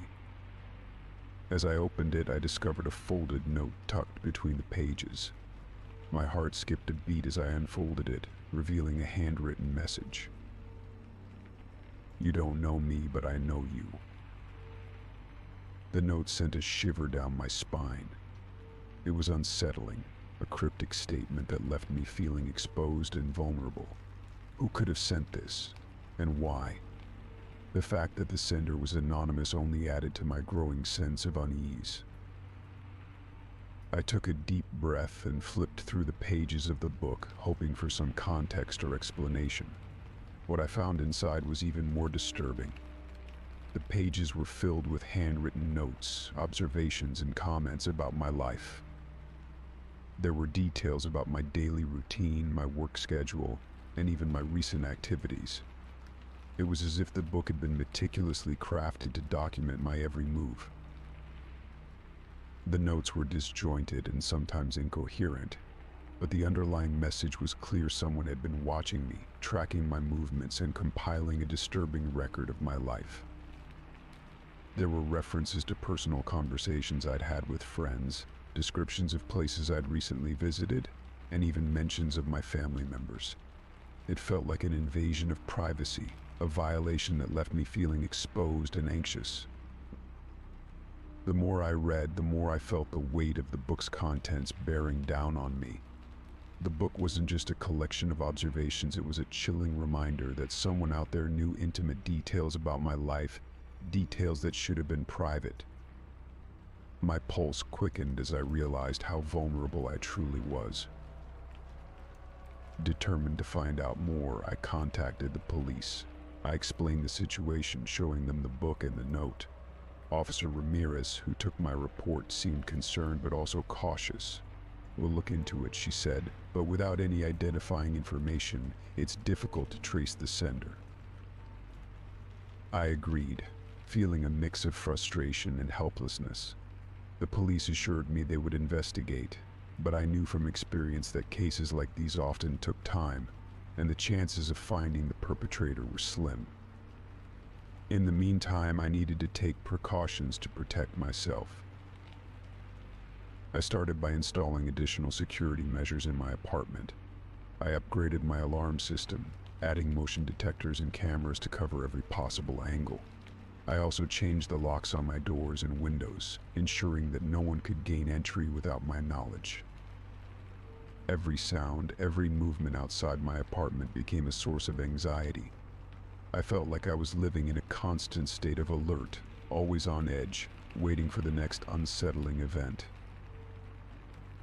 I also took steps to modify my daily routine. I began varying my schedule, avoiding predictable patterns that might make it easier for someone to track my movements. I avoided discussing my plans or activities with anyone, even friends and family, for fear that someone might be listening in or monitoring my conversations. The fear of being watched became an all-consuming part of my life. Despite these efforts, the sense of being stalked never fully faded. The book had left an indelible mark on my psyche, and every day felt like a new test of my sanity. I couldn't shake the feeling that someone was always lurking just out of sight, watching and waiting. In the following weeks, I noticed an increase in the number of strange incidents. There were times when I thought I saw shadows moving outside my windows, or when I heard unfamiliar noises in the hallway. The paranoia began to affect my relationships, as I became increasingly isolated, unable to trust even those closest to me. The book and the note remained a constant reminder of the threat that loomed over me. I kept them locked away in a safe, but the fear they represented was ever present. The constant anxiety took a toll on my mental health, and I found myself grappling with sleepless nights and relentless worry. Eventually, the police provided an update. They had identified a few leads, but nothing conclusive. They advised me to continue with my security measures and to remain vigilant. Their assurances did little to ease my fears, but I took comfort in knowing that they were doing what they could to help. As time passed, the notes in the book remained a chilling reminder of the invasion of my privacy. Although the physical threats seemed to diminish, the psychological impact lingered. The apartment, once a place of refuge, had become a battleground for my peace of mind. Despite the ongoing fear, I tried to reclaim some semblance of normalcy. I resumed my social activities and attempted to rebuild my sense of security, though the shadow of the book still loomed large. The experience had left me more cautious and aware, forever changed by the unsettling reminder that there are people in the world who will go to great lengths to invade your privacy and control your life. The book and the notes served as a constant reminder of the fragility of security and the power of fear. Even as I moved forward and tried to put the experience behind me, the knowledge that someone had been watching, documenting, and intruding into my life would always remain a haunting memory. Story 27. It started with something small, a necklace I'd had since high school. I remembered taking it off and placing it on my dresser, but when I went to retrieve it the next day, it was gone. I searched the entire room, checking under furniture, behind dressers, and even inside drawers, but it was as if the necklace had vanished into thin air. At first, I thought I might have misplaced it, so I let it go, assuming it would turn up eventually. But then it happened again. This time, it was a pair of expensive earrings I'd recently bought. I had placed them in a jewelry box on my nightstand. A week later, they were nowhere to be found. I retraced my steps, checked every possible hiding place, and even asked friends if they had seen them, but no one had any idea where they might be. I couldn't shake the feeling that something was off, but I pushed the worry aside and decided it was just bad luck. When I replaced the missing items, I hoped that it was just a string of coincidences. I bought a new necklace and another pair of earrings, thinking that maybe I'd lost them during a hectic week or misplaced them while cleaning. But to my dismay, the new items disappeared just like the old ones. It was becoming a pattern, and the frequency of these losses started to worry me. The first few times I tried to convince myself that I was just being careless. Maybe I was forgetting where I'd put things or misplacing them in my cluttered apartment. But as the losses continued, the sense of unease grew. I began to feel like someone was deliberately taking my possessions, and the more items that went missing, the more paranoid I became. The situation escalated one evening when my laptop went missing. I had left it on the kitchen table while I went to take a shower. When I came back, it was gone. I searched the apartment thoroughly, checking every nook and cranny, but the laptop was nowhere to be found. I felt a pang of panic. It wasn't just a matter of replacing a piece of jewelry anymore. My laptop contained important work documents and personal files. I considered the possibility of a break-in, but found no signs of forced entry. The locks on the doors were intact, and nothing else in the apartment seemed disturbed. It was as if someone had taken only the items they wanted and left everything else untouched. I felt a growing sense of vulnerability, as if my home had become a target for someone who knew exactly what to take. I decided to install a few security cameras to keep an eye on things. I set them up around the apartment, hoping they would catch any suspicious activity. The cameras were discreet, hidden among everyday objects like picture frames and decorative items, so they wouldn't draw attention. The first night with the cameras was filled with anticipation. I watched the footage carefully, expecting to see someone sneaking around, but the cameras showed nothing unusual, no one entering or leaving the apartment, no strange movements. Everything appeared normal, and yet my belongings continued to disappear. One morning, after a particularly restless night, I was making coffee when I noticed that my favorite watch had vanished. I had left it on the kitchen counter the previous evening, but now it was gone. I felt a surge of frustration. I reviewed the security footage again, hoping that I had missed something.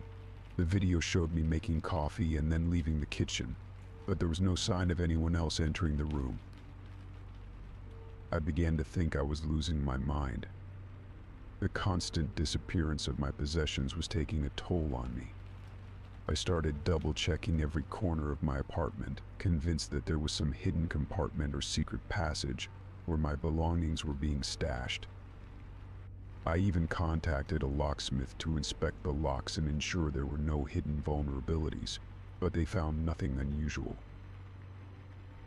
The next few weeks were marked by a growing sense of dread. The losses continued: my camera, a set of expensive headphones, even a small box of sentimental trinkets. I started keeping a journal to track the missing items and any patterns that might emerge. The journal revealed no discernible pattern, except for the fact that the items seemed to disappear with increasing frequency. One night, after a particularly unsettling day, I sat down in the living room, trying to calm my racing thoughts. I had recently replaced a few more items and I was anxiously waiting to see if they would disappear too. As I sat there, a strange noise caught my attention, a soft rustling sound coming from the hallway. My heart raced as I approached the source of the sound. I turned on the hallway light and saw nothing unusual. I checked the security footage, but the camera showed no movement or signs of intrusion. I felt a growing sense of paranoia, convinced that someone was still watching me, waiting for the right moment to strike. Determined to get to the bottom of this, I decided to set up a trap. I placed a few small, inexpensive items in plain sight, things that were easy to notice but not of great value. I wired a small, silent alarm to these items, hoping that if someone did take them, the alarm would alert me. I also made sure to keep a close watch on the cameras, monitoring them more frequently. The trap worked. One night, while I was awake, I heard the alarm go off. I rushed to the source of the sound and found a small, hidden compartment behind a loose panel in the wall. Inside, there were several of my missing items: jewelry, electronics, and other belongings that had disappeared over the past few weeks. It was as if someone had been hiding them there all along. I felt a mixture of relief and anger. The discovery confirmed that someone had been taking my possessions and stashing them away in this hidden space. But the question remained, who was behind this? I called the police, who investigated the compartment and took the recovered items for fingerprints and further analysis. In the meantime, I decided to take additional measures to secure my home. I installed a more comprehensive security system, including motion detectors and additional cameras. I also changed all the locks and made sure that my apartment was as secure as possible. The police investigation revealed no clear suspects or motives. They found no evidence pointing to anyone specific, and the case remained unsolved. The feeling of being targeted persisted, but with the new security measures in place, the disappearances ceased. As time went on, I tried to move past the experience, but the memory of those missing items in the hidden compartment lingered. I became more vigilant and cautious, always keeping an eye on my belongings and ensuring that my home was secure. Though the mystery of the vanishing items remained unsolved, I found some solace in knowing that my home was now a safer place. The experience had left me more aware of my surroundings and more determined to protect what was mine. Story 28. It started on an overcast Tuesday, the kind of day where the sky seems permanently shrouded in gray and the world feels damp and cold. I had just returned home from work, eager to escape the dreary weather, when I noticed an unusual, rancid smell wafting through my apartment. It was a sickening, putrid odor that seemed to cling to the air and make my stomach churn. Initially, I thought it might be a temporary issue, perhaps related to the weather or something that had gone unnoticed. I began a thorough inspection, checking every corner of my small apartment. I looked for signs of mold, dead animals, or anything else that might cause such a foul stench. I examined the pipes under the sink, the space behind the refrigerator, and even the vents and air conditioning units. I moved furniture, poked around in the closets, and scrutinized every possible source of the odor. Despite my exhaustive search, I found nothing. The apartment was clean, with no signs of decay or damage. The smell was persistent, though, and seemed to grow stronger each time I was alone. My attempts to pinpoint its source proved fruitless, leaving me increasingly frustrated and unsettled. As the days went by, the odor continued to plague me. It would appear suddenly, filling the room with its revolting stench, only to fade away when I had company or when I was busy with other tasks. It was as if the smell had a will of its own, surfacing only when I was alone and vulnerable. The foul odor wasn't the only thing that disturbed me. Each time it became unbearable. An eerie feeling would accompany it, an unsettling sensation that something was lurking just out of sight, watching me from the shadows. It was a feeling of being observed, of having my every move scrutinized by an unseen presence. One evening, as I sat in the living room trying to relax, the smell returned with a vengeance. It was so overpowering that it made my eyes water and my throat tighten. I decided to take action and try to mask the odor, hoping that strong scented candles or air fresheners might help. I lit several candles and placed them strategically around the apartment, but the smell persisted, cutting through the fragrance of vanilla and lavender. That night, as I lay in bed trying to ignore the smell, the feeling of being watched intensified. I heard faint rustlings and whispers that seemed to come from nowhere. My heart raced as I turned on the lights, searching the apartment for any sign of intrusion. The whispers ceased as soon as the lights were on, and I found nothing out of place. Yet the sensation of being watched lingered, making it impossible for me to relax or sleep. The next morning, I decided to call a professional to investigate. An exterminator came by and inspected the apartment, searching for any signs of pests or hidden problems. He checked the insulation, the walls, and the floors, but found nothing unusual. He suggested that it might be a problem with the plumbing or the building's ventilation system, but he assured me there was no immediate cause for concern. Despite his reassurances, the smell persisted. It continued to make appearances, always when I was alone, and always accompanied by the eerie sensation of being watched. I began to feel like a prisoner in my own home, unable to escape the oppressive stench and the unsettling feeling of being observed. One day, as I sat at my desk working from home, the smell grew particularly intense.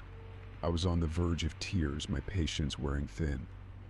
I decided to take a break and stepped out onto the balcony for some fresh air.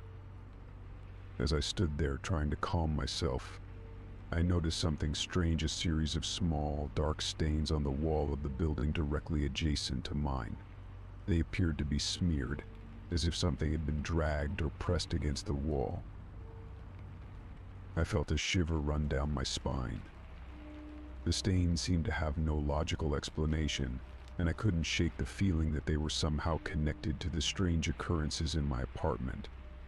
I took a photo of the stains and went back inside, hoping that they might provide a clue.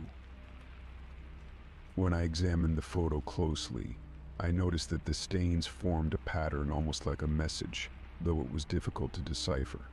I couldn't make sense of it, but the pattern looked deliberate, as if someone had been trying to communicate something. Determined to find answers, I decided to investigate further. I reached out to my neighbors, asking if they had noticed anything unusual. Most of them hadn't, but one elderly woman who lived a few floors down mentioned that she had seen someone moving in and out of the building late at night. She hadn't paid much attention at the time, but her comments made me wonder if someone had been secretly entering the building. The following night, I set up a camera on the balcony to monitor any unusual activity. I hoped that by capturing footage I might be able to identify the source of the smell and the unsettling feeling of being watched. I reviewed the footage the next morning, but it revealed nothing out of the ordinary. No one had entered or exited the building in a suspicious manner. Days turned into weeks, and the smell remained a constant, disturbing presence in my life. The scent would appear and disappear without warning, and the feeling of being watched never quite went away. I became increasingly anxious and exhausted, my daily routines disrupted by the constant fear and discomfort. In a final attempt to rid myself of the smell, I decided to have the apartment thoroughly cleaned by a professional service. They deep cleaned every surface, sanitized the vents, and even used ozone generators to remove odors. The smell seemed to diminish, but the eerie feeling of being watched persisted. Months later, I still can't fully explain the source of the odor or the sense of being observed. The smell is mostly gone, but every so often I catch a faint whiff of it, and the unsettling feeling returns. The experience left me with a lingering sense of unease, a reminder that sometimes the inexplicable can intrude into our lives in ways we can't always understand or control. Story 29. It started subtly, almost imperceptibly. I first noticed the fingerprints on my living room windows one morning as I was preparing my coffee. The sun was streaming in, casting a warm glow over the room, and it was then that I saw them faint, smudgy fingerprints on the glass, not my own. They were not large or intrusive, just a few smudges scattered across the lower panes. I assumed they must have come from an earlier visitor, or perhaps a bird had perched on the ledge and left a mark. I wiped them off, dismissing the incident as an anomaly. However, the next day, the fingerprints were back, but in different places. I rubbed them off again, thinking it was a coincidence, but the pattern persisted. Each time I cleaned the windows, the fingerprints would reappear, always in new spots, as if mocking my efforts. The fingerprints were unsettling. They were not particularly distinct, just general shapes and sizes, but they carried an unnerving presence. Each time I saw them, a chill would run down my spine. The thought of someone tampering with my windows, or worse, watching me through them, made me feel deeply uncomfortable and unsafe. I decided to pay closer attention. I began to document the patterns of the fingerprints, noting their locations and how they changed from day to day. It became a routine: clean the windows, watch for new fingerprints, and try to determine if there was a pattern to their appearance. But no matter how vigilant I was, the prints continued to reappear randomly, with no discernible logic. One night, after a particularly long day, I was exhausted. I fell asleep early, hoping that the fingerprints would be a distant memory by morning. But in the dead of night, I was jolted awake by a noise. It sounded like a faint scratching or tapping against the glass. My heart pounded as I sat up, straining to hear. The noise stopped and the apartment fell silent again. I lay back down, trying to shake off the unease, but the noise returned, more persistent this time. I got out of bed and walked cautiously to the living room. The room was dark, illuminated only by the faint light of the street lamps outside. I approached the windows, my breath fogging up the cold glass as I peered out into the night. There was no one in sight. The street was quiet, with no sign of activity. I checked the windows for any signs of tampering, but found nothing. The fingerprints had vanished, leaving only the clean glass behind. I returned to bed, though sleep was elusive. My mind raced with thoughts of intruders and eerie encounters. Over the following days, the frequency of the fingerprints increased. They seemed to appear almost overnight, as if someone was deliberately leaving them behind. I became more paranoid, double-checking the locks on my windows and doors. I even installed motion sensor lights around the perimeter of my apartment, hoping that they would deter any potential intruders. The paranoia began to affect my daily life. I avoided sitting near the windows, convinced that someone might be watching me. I would frequently look outside, scanning the area for any signs of movement, but found nothing. My friends noticed my increasing agitation and asked if everything was all right. I brushed off their concerns, trying to act normal while internally battling my growing fear. One evening, I was sitting at my desk, working late on a project. The room was dimly lit by my desk lamp, and I was focused on my work when I saw it again, a faint silhouette against the window. I froze, my eyes widening as I saw the outline of a handprint slowly forming on the glass. It was as if someone was pressing their hand against the window from the outside, leaving an imprint. I immediately jumped up, grabbed a flashlight, and raced to the window. As I approached, the silhouette faded, and the print disappeared, leaving no trace behind. My heart was racing, and my hands were trembling. I checked the window locks once again, ensuring they were securely fastened, but found no signs of forced entry. Desperate for answers, I reached out to a local security company. They installed additional cameras and a more sophisticated alarm system. The cameras provided a sense of security, but the fingerprints continued to appear. The security footage showed nothing unusual, no people, no suspicious activity. It was as if the fingerprints materialized out of nowhere, leaving me more frustrated and fearful than ever. The situation reached a breaking point one night when I returned home to find a message scrawled on the living room window. It was written in what appeared to be smudged dirt or grime, "Help Maine." My blood ran cold as I read the message, my mind racing with thoughts of someone being trapped or seeking assistance. I immediately called the police, but they found no evidence of an intruder or any unusual activity. The fingerprints and the message persisted, driving me to the brink of my sanity. The apartment that had once been a sanctuary now felt like a prison. I decided to move out, unable to bear the constant anxiety and the unsettling presence that seemed to haunt the windows. The new apartment, with its clean, untouched windows, brought a sense of relief, but the memory of the fingerprints and the cryptic message lingered in my mind. I had hoped that moving away would end the terror, but the experience left me with a profound sense of unease. The fingerprints had been more than just a nuisance, they were a reminder of the vulnerability we all face and the eerie things that sometimes lurk just beyond our understanding. Story 30. It was a chilly autumn afternoon when I decided to tackle the attic. The task was long overdue. Years of accumulated junk, forgotten boxes, and dusty memories awaited me. The house had been in my family for generations, and I was determined to clear out some of the clutter that had built up over the years. With a deep breath and a sturdy box cutter, I began the laborious process of sorting through the piles. Among the cobweb-covered boxes and stacks of old photographs, I discovered a small, unassuming leather-bound diary. It was wedged between a stack of old magazines and a box of my grandmother's costume jewelry. The diary's leather cover was worn and cracked, and it had a delicate brass latch that creaked as I opened it.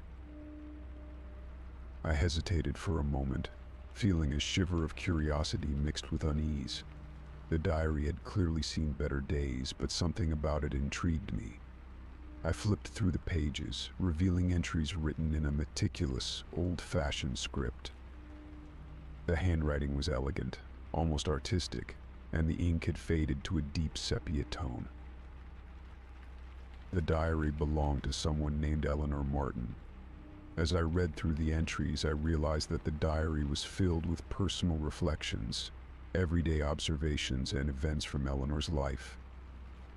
But what truly caught my attention were the entries that described events that seemed to align eerily with my own experiences. One entry, dated June 5th, 1985, read, "Today was a hot day." Little Sarah fell off her bike and scraped her knee. It's a good thing I was there to help her clean up. My heart raced as I recalled a day in my childhood when my younger sister Sarah had a similar accident. I remembered my own mother helping her clean up, but Eleanor's diary entry had been written years before I was even born. Another entry described a family gathering with an unsettling accuracy. The Thompson family came over for dinner tonight. Little Michael made a fuss over the mashed potatoes, but after a few minutes he was fine. It was lovely to see everyone together. Michael was my cousin, and I remembered the exact dinner party Eleanor described. It was a memory that had always seemed ordinary, but now it felt oddly significant. The diary's entries became increasingly detailed about events that had happened in my life and my family's lives. It mentioned birthdays, anniversaries, and even mundane details like the new curtains we had put up in the living room. There was no way that Eleanor could have known these things unless she had somehow been part of our lives. With each new entry, my sense of disbelief grew. How could this woman, from decades before my birth, know so much about me and my family? It was impossible to ignore the creeping suspicion that someone had been tracking us, observing our lives in ways that defied explanation. Desperate for answers, I continued to read, hoping to find some clue or explanation within the pages of the diary. The final entries, however, took a darker turn. Eleanor wrote about a sense of foreboding and unease, mentioning strange occurrences around her home and unsettling feelings that she couldn't quite explain. One entry was particularly chilling. I fear that someone is watching me. Every night I hear footsteps outside my window, but when I look, no one is there. I started to feel like I'm not alone in my own home. I couldn't shake the connection between her experiences and my own recent sense of being watched. It was as if Eleanor's fears had somehow seeped into my own life, creating a thread that connected our experiences across time. The entries grew more erratic, with Eleanor expressing paranoia and anxiety about being followed, her handwriting becoming jagged and uneven. I decided to investigate further. I started by researching Eleanor Martin. It was difficult to find much information, but I managed to uncover that she had been a resident of the area in the 1980s and had lived in a house not far from my own. She had been known in the community as a reclusive woman who kept to herself, but there were no records of any incidents or strange occurrences connected to her. My investigation led me to Eleanor's old home, which had since become an abandoned property. The house was a dilapidated structure, with broken windows and overgrown weeds. It felt eerie, and as I walked through the creaking front door, I couldn't shake the feeling that I was stepping into a place that held secrets. In the dust-covered rooms, I found remnants of Eleanor's life, old furniture, faded photographs, and even a few scraps of paper with more of her handwriting. But there was no indication of anything that could explain her connection to my family or the diary's contents. Returning home, I felt a deep sense of unease. The diary had left me with more questions than answers. Who was Eleanor Martin, and how did she know so much about my life? Had she been involved in some way with my family's history? And what did her final entries mean? Had she truly been watched, or was it a manifestation of her own fears? Despite my efforts to understand the mystery, the diary's presence had left a lingering chill in my home. I couldn't shake the feeling that Eleanor's sense of being watched had somehow transferred to me, that her experiences had bled into my own life. The diary now rests in a box in my attic, where I found it, and I've avoided opening it again. I've taken extra precautions to secure my home, and while I try to go about my daily life, the sense of unease lingers. I can't escape the thought that there might be a connection between Eleanor's experiences and my own, and the mystery of her diary remains an unsettling enigma in my life.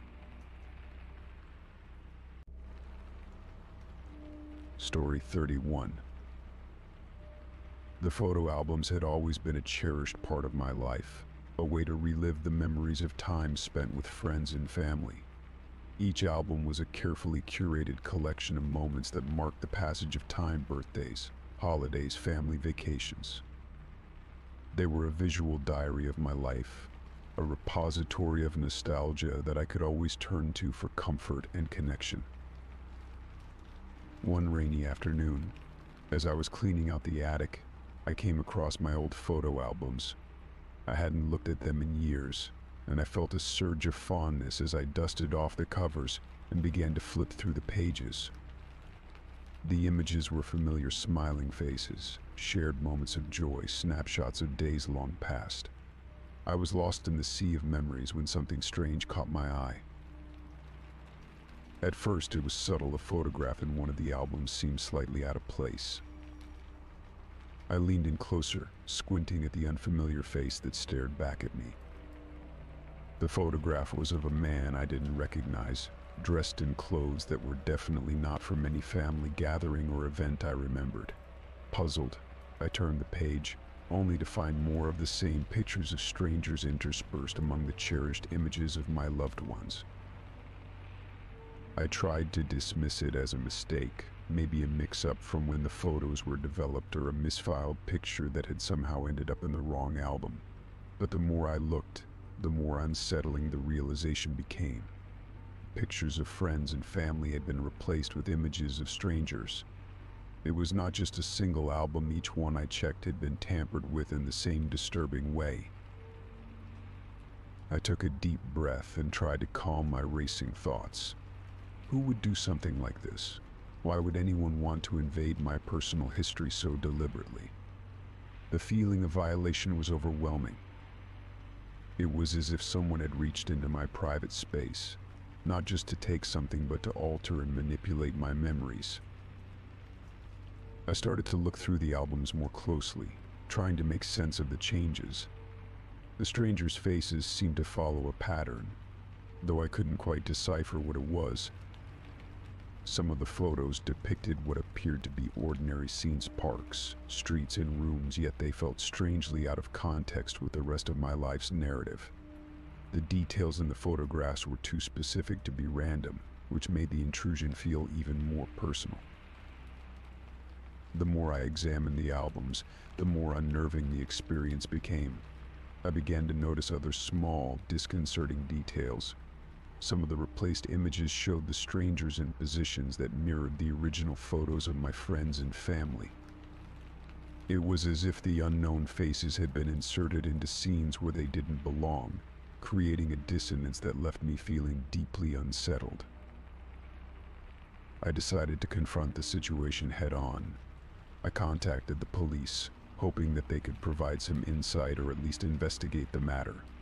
I explained the situation, showing them the albums and describing the unsettling changes. The officers took the albums for evidence, but their response was less than reassuring. They told me it might be a prank or a case of mistaken identity, but without more evidence or a suspect, there was little they could do. Returning home, I felt a growing sense of paranoia. It was difficult to shake the feeling that someone was watching me, that the intrusion into my personal history was only the beginning. I found myself constantly checking locks, peering out the windows, and even questioning the safety of my own home. Every creak of the floorboards or rustle of the curtains seemed to amplify my anxiety. In the days that followed, the feeling of being watched became inescapable. I tried to distract myself with everyday activities, but the sense of intrusion lingered in the back of my mind. I began to avoid the attic altogether, and the albums were packed away in a box that I kept hidden in the corner of my closet. The photographs that had once brought me comfort now served as a constant reminder of the invasion of my personal space. One evening, as I was sitting in the living room, I received an anonymous letter slipped under my door. The handwriting was unfamiliar, and the message was brief but chilling. It read, "You can't escape your past." The note was unsigned, and there were no clues as to who might have sent it. The vague threat only intensified my feelings of paranoia and fear. I considered reaching out to a private investigator, hoping that they might uncover some clues or provide a different perspective on the situation. However, the fear of further intrusion and the potential for escalating the situation held me back. I was caught in a cycle of anxiety, unable to find peace or resolution. As the weeks passed, the feeling of being watched began to ebb, though the memory of the intrusion remained. I still had the albums packed away, their unsettling changes a constant reminder of the violation. Despite the passage of time, the images of strangers continued to haunt my thoughts, and the feeling of paranoia lingered in my daily life. In the end, the intrusion into my personal history had left an indelible mark on my psyche. The photo albums, once a source of comfort, had become symbols of an unsettling and unexplained violation. The faces of strangers, the anonymous note, and the pervasive feeling of being watched were reminders that even the most personal and cherished aspects of life could be disrupted by forces beyond our control. Story 32. For weeks, my life was disrupted by an erratic, malfunctioning security alarm system. It began with occasional false alarms, waking me in the dead of night with a blaring siren and flashing lights. Each time, I would stumble out of bed, groggy and disoriented, only to find that nothing was amiss. The house was always silent, the doors and windows secure, and the alarm system's status indicator showed everything was normal. Initially, I chalked it up to a minor glitch. I checked the system's manual and ran diagnostic tests, but everything seemed to be functioning correctly. I contacted the alarm company's customer service, but their troubleshooting steps didn't resolve the issue. They assured me they would send a technician to inspect the system, but the appointments were always weeks out. Meanwhile, the false alarms persisted, growing more frequent and more disruptive. The alarms typically went off at odd hours, minus 2 a.m., 4 a.m., sometimes even in the middle of the day. The unpredictability made it difficult to adjust, and I found myself in a constant state of agitation. The sound of the alarm, piercing through the stillness of the night, left me with a lingering sense of dread, even after it had been silenced. Each time I would double-check the locks and windows, feeling as though my home was no longer a sanctuary. One particularly unsettling night, the alarm blared at 3 a.m., its shrill sound tearing me from a restless sleep. I fumbled for my phone to turn off the alarm, cursing the system under my breath. As I reached the control panel, the noise abruptly stopped, and I felt an eerie silence settle over the house. My heart raced as I grabbed a flashlight and cautiously made my way through the darkened rooms. The beam of the flashlight swept across the empty room's living room, kitchen, bedrooms, finding nothing out of place. I checked every door and window, running my hands along the locks to ensure they were secure. The house was silent, except for the faint hum of the refrigerator. It was as if the alarm had been a figment of my imagination. I returned to the control panel, noting that the system showed no errors. The logs indicated a breach, but there were no details on what triggered it. The technician's visit was still days away, and the continued malfunctioning of the system was driving me to the brink of exhaustion. The constant disruptions began to take a toll on my mental state. I couldn't concentrate at work, and I was increasingly irritable at home. The sense of paranoia was palpable, as though the false alarms were a cruel reminder of some unseen threat. The following week, the situation worsened. The alarms went off multiple times a day, often at unpredictable intervals. I began to fear the sound of the alarm itself. A noise that had once been a symbol of security now became an ominous signal of impending chaos. I tried to keep a journal of the incidents, noting the times and any unusual occurrences around them, hoping to find a pattern or clue that might explain the malfunctions. One night, as I sat at the kitchen table, trying to catch up on paperwork, the alarm went off again. This time it was different. Instead of the usual blaring siren, the alarm emitted a low, pulsating tone that seemed to resonate with a menacing undertone. I rushed to the control panel, my hands trembling as I entered the disarm code. The tone stopped abruptly, and a chilling silence followed. I investigated the house, feeling a growing sense of unease. As I moved through each room, I noticed something peculiar, small, almost imperceptible changes. A picture frame slightly askew, a cushion on the couch shifted. They seemed insignificant on their own, but together they painted a disturbing picture of intrusion. I checked every corner, every closet, but found nothing out of the ordinary. The next morning I contacted the alarm company again, expressing my frustration and urgency. They promised to escalate the issue and scheduled an earlier appointment with a technician. When the technician arrived, he spent several hours inspecting the system, replacing components and reconfiguring settings. Despite his assurances that everything was now in order, the false alarms continued, albeit less frequently. The persistent malfunctions left me feeling more vulnerable than ever. The paranoia that had been creeping in now fully consumed me. I started to question whether the problems with the alarm system were a mere coincidence, or if there was something more sinister at play.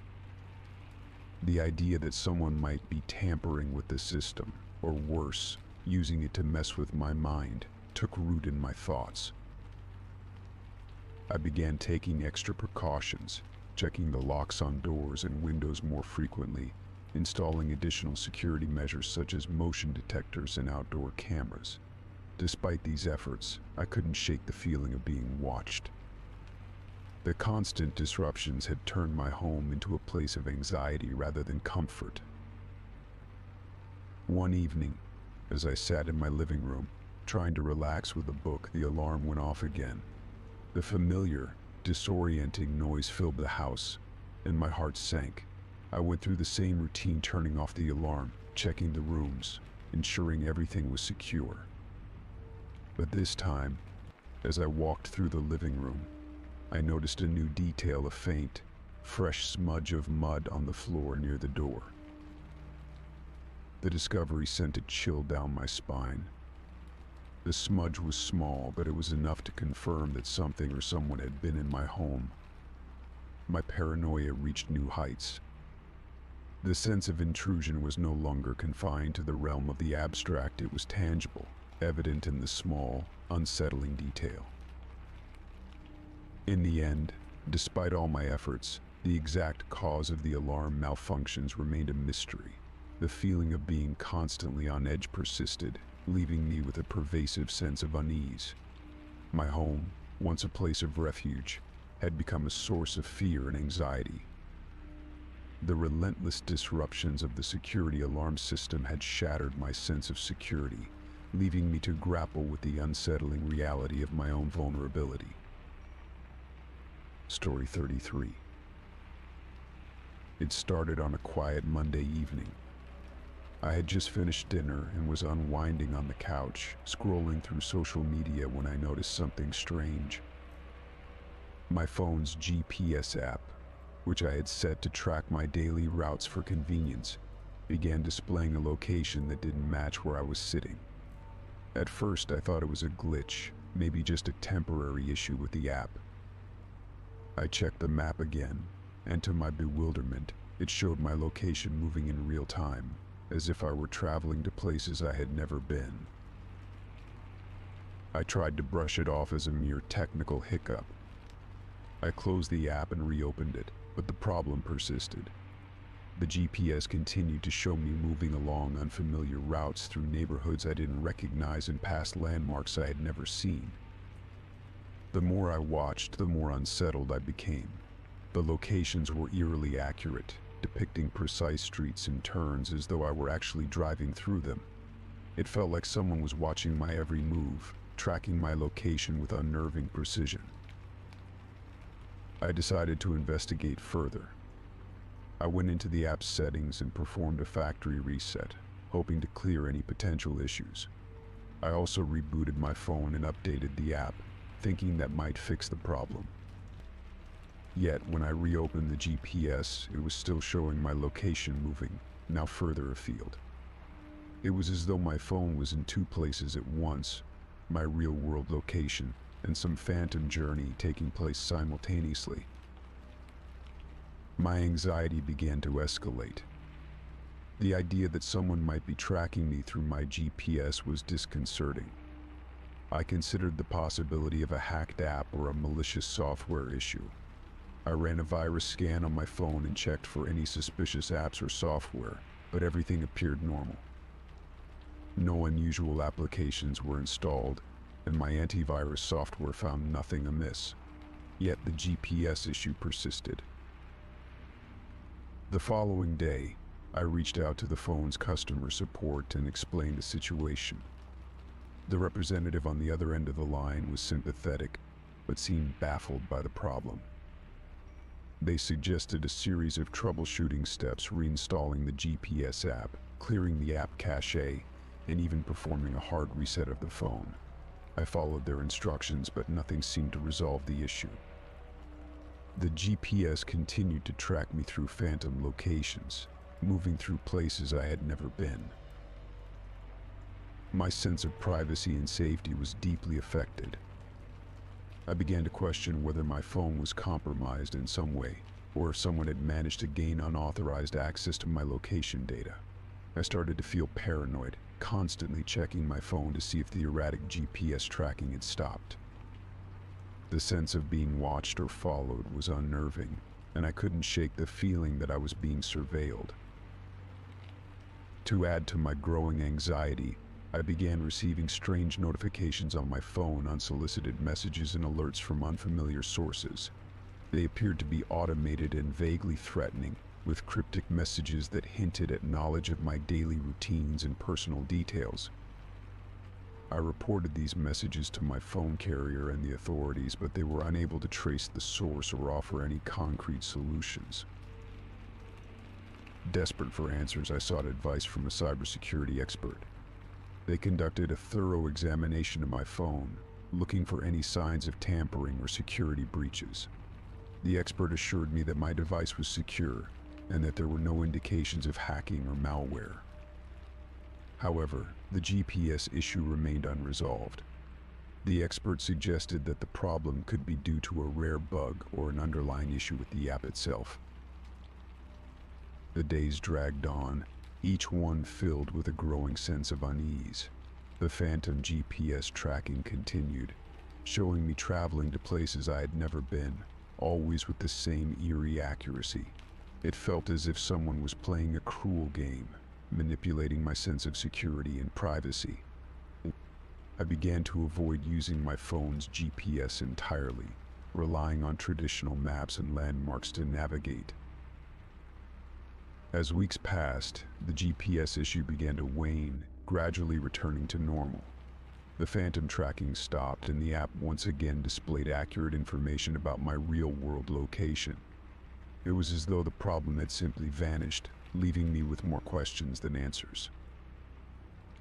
Even though the GPS issue was resolved, the experience left a lasting impact. I remained wary of potential privacy breaches and remained cautious about my phone's security. I became more vigilant about monitoring my digital footprint and took additional steps to safeguard my personal information. The phantom GPS had been a reminder of how vulnerable our digital lives can be and how crucial it is to stay vigilant in the face of technological uncertainties. Despite the resolution of the issue, I never fully recovered from the anxiety it caused. The sense of being watched and tracked lingered, casting a shadow over my sense of security. It was a chilling reminder of the fine line between the convenience of modern technology and the potential threats it can pose to our privacy. Story 34. It was a typical Thursday evening when I returned home from work, expecting nothing out of the ordinary. I had spent the day immersed in meetings and paperwork, and the thought of relaxing in my own space was a welcome relief. My home office, a cozy nook with warm lighting and a comfortable chair, was my sanctuary, a place where I could retreat and focus on my tasks without interruption. The office desk, a sturdy wooden piece with a polished finish, was my pride and joy. It housed all my important documents, office supplies, and personal mementos. For added security, I had installed a small lock on one of the desk drawers, where I kept sensitive documents and private notes. I trusted that this measure would safeguard my belongings from prying eyes, though in reality the risk seemed minimal. As I entered the office that evening, something felt off. The drawer that I had meticulously locked was slightly ajar. My heart skipped a beat. I approached the desk with trepidation, my mind racing with thoughts of possible intrusions. I pulled open the drawer fully, my anxiety growing as I took in the scene before me. Everything inside the drawer had been moved. My neatly organized folders were scattered haphazardly, and my personal notes, which I had carefully stacked, were now strewn about. Despite the disarray, nothing appeared to be missing. My sensitive documents were still there, untouched, but the sight of my private space being invaded made me feel a profound sense of violation. I immediately checked the rest of the office and the house for any signs of forced entry. I examined the window locks, door hinges, and the security system. Everything seemed intact, with no indications of tampering or break-ins. The lock on the drawer itself appeared to be functioning properly. It was as though someone had managed to access the drawer without leaving a trace. The unsettling feeling of being watched lingered as I struggled to make sense of the situation. My first instinct was to change the lock on the drawer. I quickly found a new lock and replaced the old one, hoping it would provide some measure of reassurance. I also began to keep a closer eye on my belongings, frequently checking the drawer and the surrounding area for any further signs of tampering. The following days were marked by a heightened sense of paranoia. I began to meticulously document the state of my office, taking note of the arrangement of items and ensuring everything was in its place. I also invested in a small camera system to monitor the room, hoping it might provide some insight into the strange occurrences. Despite these precautions, the sense of intrusion persisted. Every time I entered my office, I couldn't shake the feeling that someone had been there, rifling through my things.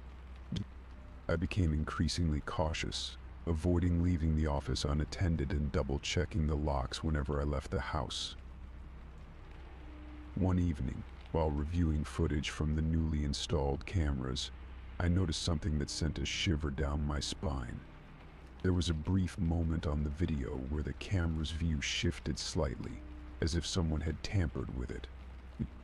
The footage then showed a shadowy figure entering the room, but the figure remained obscured and indistinct.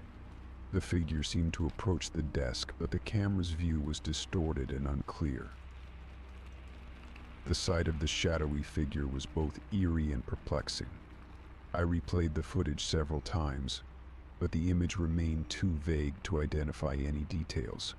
I showed the footage to a friend, who suggested that the figure might be a result of interference or a glitch. But the feeling that someone was invading my private space persisted. Determined to get to the bottom of the mystery, I decided to consult a professional. I contacted a security expert who specialized in home intrusions and surveillance. The expert conducted a thorough inspection of my office, checking the cameras, the locks, and the security system for any vulnerabilities. They found no evidence of external tampering or unauthorized access. The expert's assessment provided some relief, but did little to assuage my growing sense of unease. The feeling of being violated remained, and the knowledge that someone had accessed my private space without leaving any trace continued to haunt me. I felt a profound loss of control and privacy, as if my home had become a stage for an unsettling drama I could neither understand nor escape. In an attempt to regain a sense of normalcy, I focused on creating a new routine. I adjusted the placement of my desk and rearranged my office, hoping that changing the environment might help alleviate some of the anxiety. I also took steps to improve my overall security, including installing additional locks and reinforcing windows and doors. Despite these efforts, the sense of intrusion never fully dissipated. The drawer lock had been changed and the security system had been upgraded, but the psychological impact of the violation lingered. I found myself constantly on edge, scrutinizing every detail and second-guessing every noise. The experience had left an indelible mark on my sense of security. The once trusted sanctuary of my home office had become a reminder of the fragility of privacy and the unsettling reality that someone had managed to breach my personal space. I continued to live with a heightened awareness of my surroundings, forever changed by the knowledge that even the most secure environments could be compromised by unseen forces. In the end, the mystery of the intruder remained unsolved, and the feeling of being watched never fully faded. The drawer, now securely locked, stood as a testament to the invasion of my private space, a constant reminder of the boundary that had been crossed and the trust that had been shattered. Story 35. It was a crisp autumn morning when I first noticed the muddy footprints on my front porch. I had just returned from a quick grocery run, the bags in my hands making a soft rustling sound as I approached my front door. The sun was shining brightly, casting long shadows on the ground, but as I reached the porch, something caught my eye: muddy footprints, distinct and deep, leading right up to my front door.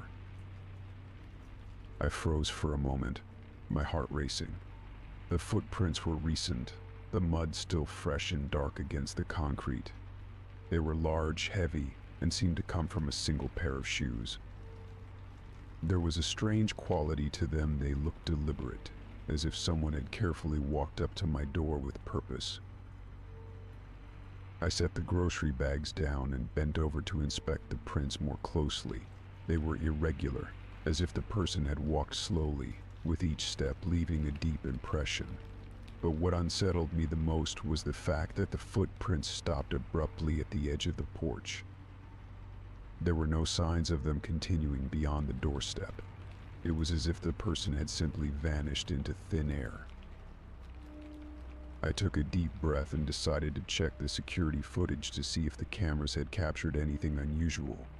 My security system was relatively new, equipped with multiple cameras around the perimeter of the house. I went inside and accessed the footage on my laptop, hoping to find an explanation for the mysterious footprints.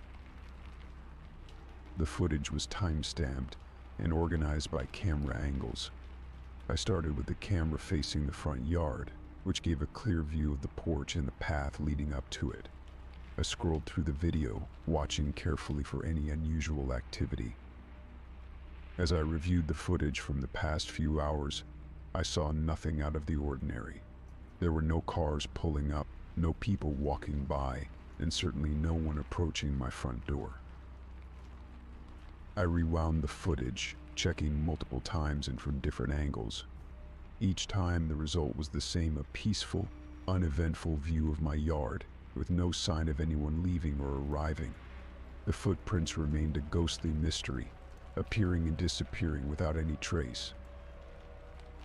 My sense of unease grew with each passing minute. I went back outside to examine the footprints again, hoping that a second look might reveal something I had missed. I scrutinized the area around the porch, checking for any additional signs of disturbance or clues that might explain the sudden appearance of the prints.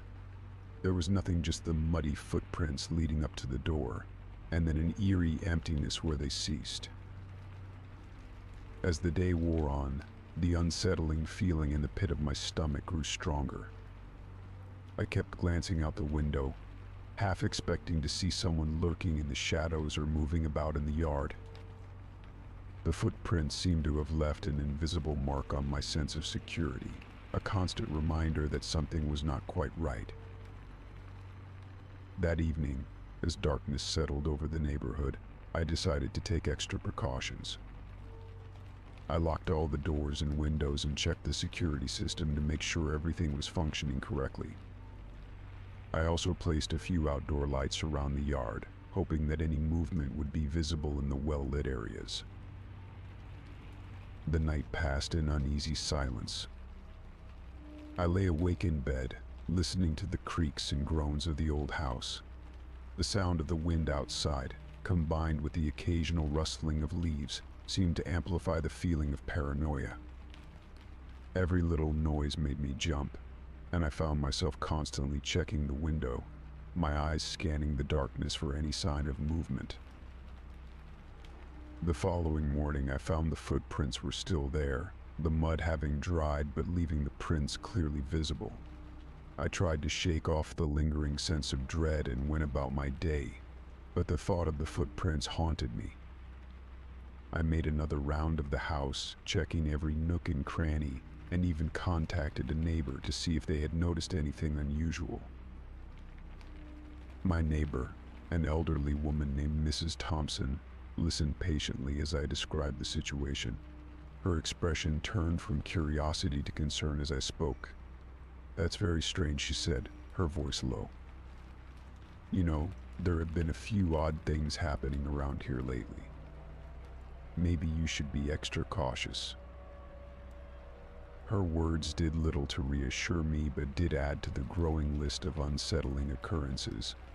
I decided to take further measures, installing additional security cameras and motion detectors around the property. I hoped that these precautions would provide some peace of mind and offer answers if the strange occurrences continued. The days turned into weeks, and the muddy footprints became a distant memory, overshadowed by a series of minor disturbances. My security system recorded the occasional false alarm branches swaying in the wind, small animals scurrying about, but there were no further unexplained incidents. The mystery of the footprints remained unsolved, and the unsettling presence I had felt lingered in my thoughts. I couldn't shake the feeling that someone had been close, that my privacy had been breached in a way that defied explanation. The incident had left a mark on my sense of safety, a reminder of how easily our sense of security can be shattered by the inexplicable. Though the footprints were never explained, the experience had taught me to be more vigilant and to trust my instincts. The house, once a haven, had become a reminder of the thin line between safety and vulnerability. And while I continued to live in the same home, the memory of the muddy footprints served as a haunting reminder of the mysteries that sometimes walk silently alongside us, just beyond the reach of understanding. Story 36. It began with a peculiar discovery: a small, folded note tucked beneath the leg of my living room couch. The note was simple, with a cryptic message that read, "You're not as alone as you think." I was perplexed, assuming it was a misplaced note from a previous tenant, or perhaps a prank. I tossed it aside, thinking little of it. But then it happened again. The second note was hidden between the pages of a book on my bookshelf. Its message was more disturbing. "I see you every day." It was unsigned, and the handwriting was unfamiliar. The discovery left me uneasy, but I tried to brush it off as a coincidence. The old apartment building was known for its eccentric past, so I figured it might be related to that. As days went by, the notes became a regular occurrence. They would appear in the most unexpected places: underneath kitchen cabinets, inside my mail, and even slipped between the pages of my daily planner. Each note carried a cryptic message that hinted at personal details about my life. "I know what you're afraid of," one read. "You can't hide from me," said another. The sense of invasion was profound. These messages, which seemed to come from an unknown source, were unsettling because they revealed knowledge about my daily routines and personal fears. I had never shared these fears with anyone, so the idea that someone could know them was deeply disturbing. The paranoia began to set in, making me question everything. I took precautions, trying to understand who might be behind the notes. I installed new locks on all my doors and windows and set up additional security cameras around my apartment. I meticulously searched every nook and cranny, hoping to find some clue that might lead me to the person responsible. But despite my efforts, the notes kept appearing. One evening, while doing laundry, I found a note hidden inside the dryer lint trap. It was a chilling reminder that no matter how careful I was, the intruder seemed to be always one step ahead. The message was different from the others: "You're running out of time." The threat was vague, but it added to the growing sense of urgency and dread. I reached out to the police, sharing my findings and concerns. Officer Collins, who took my report, seemed sympathetic but cautious. "It's difficult to trace anonymous messages like these," he explained, "but we'll keep an eye out for anything suspicious. In the meantime, continue with your security measures and try to stay vigilant." Despite the police's efforts, the notes continued to appear, and the fear began to consume me. My daily routine was overshadowed by the constant worry of finding the next message. Each note seemed to taunt me, as if the sender enjoyed watching my growing paranoia. In an attempt to regain some control, I started documenting each note's discovery.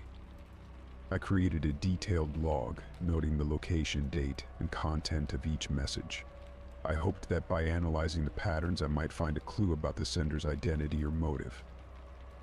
But the more I analyzed, the more it seemed that the notes were randomly placed, with no discernible pattern or logic. The situation began to affect my relationships. I grew increasingly isolated, reluctant to invite friends or family over for fear that they might be involved, or that their presence might somehow trigger another note. My social life dwindled, and I became consumed by the mystery of the hidden messages. One night, after a particularly distressing day, I found a new note on my bedside table.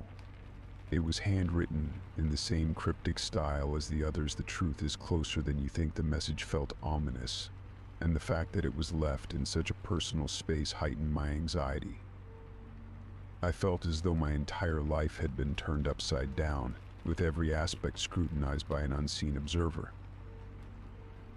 In an attempt to regain my sense of security, I sought help from a private investigator. Detective Harris, a seasoned professional with a reputation for solving complex cases, took on the challenge. She reviewed the notes, interviewed neighbors, and conducted a thorough investigation. Despite her expertise, she struggled to find any concrete leads. As weeks turned into months, the notes became a constant source of tension.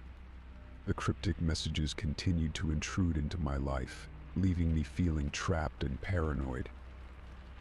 Each new note seemed to strip away a layer of my sanity, and the relentless nature of the harassment left me emotionally exhausted.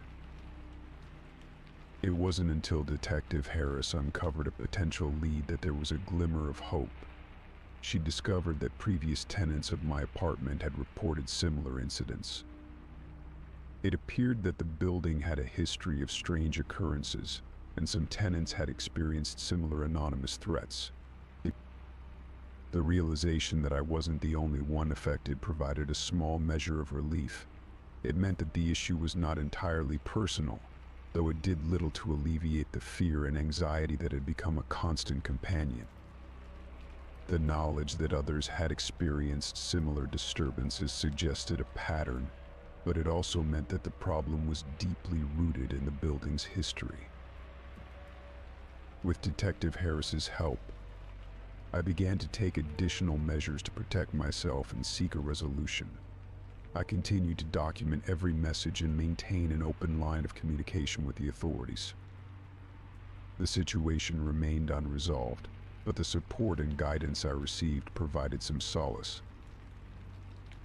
As time went on, the frequency of the notes diminished, though they never entirely ceased. The experience left a lasting impact on my sense of security and trust. Even after moving to a new location, I found myself wary of unexpected surprises and hidden messages. The hidden notes had been a haunting reminder of the fragile line between safety and invasion, and they served as a constant reminder of the vigilance required to protect oneself from unseen threats. Story 37. It started on a quiet Tuesday evening. I was preparing for bed, a nightly ritual I found comforting. As I brushed my teeth, I glanced at the bathroom mirror and noticed something odd. The reflection seemed slightly off, darker around the edges, with a faint distortion that made the reflection appear warped. I dismissed it as a trick of the lighting, or maybe a bit of residue on the mirror, so I cleaned it thoroughly, adjusting the light fixtures to ensure even illumination. The next morning, the distortion was still there, though less noticeable. I thought it might be due to the old age of the mirror, or perhaps an issue with the glass itself. I continued with my daily routine, but the feeling of unease lingered. I decided to inspect the mirror more closely. As I examined it, I noticed a subtle shimmer in the glass, almost as if it was alive. The distortion became more pronounced over the following days. It wasn't just the warping, it was as if the mirror was playing tricks on me. Sometimes, while brushing my teeth or washing my face, I would catch glimpses of people standing behind me in the reflection.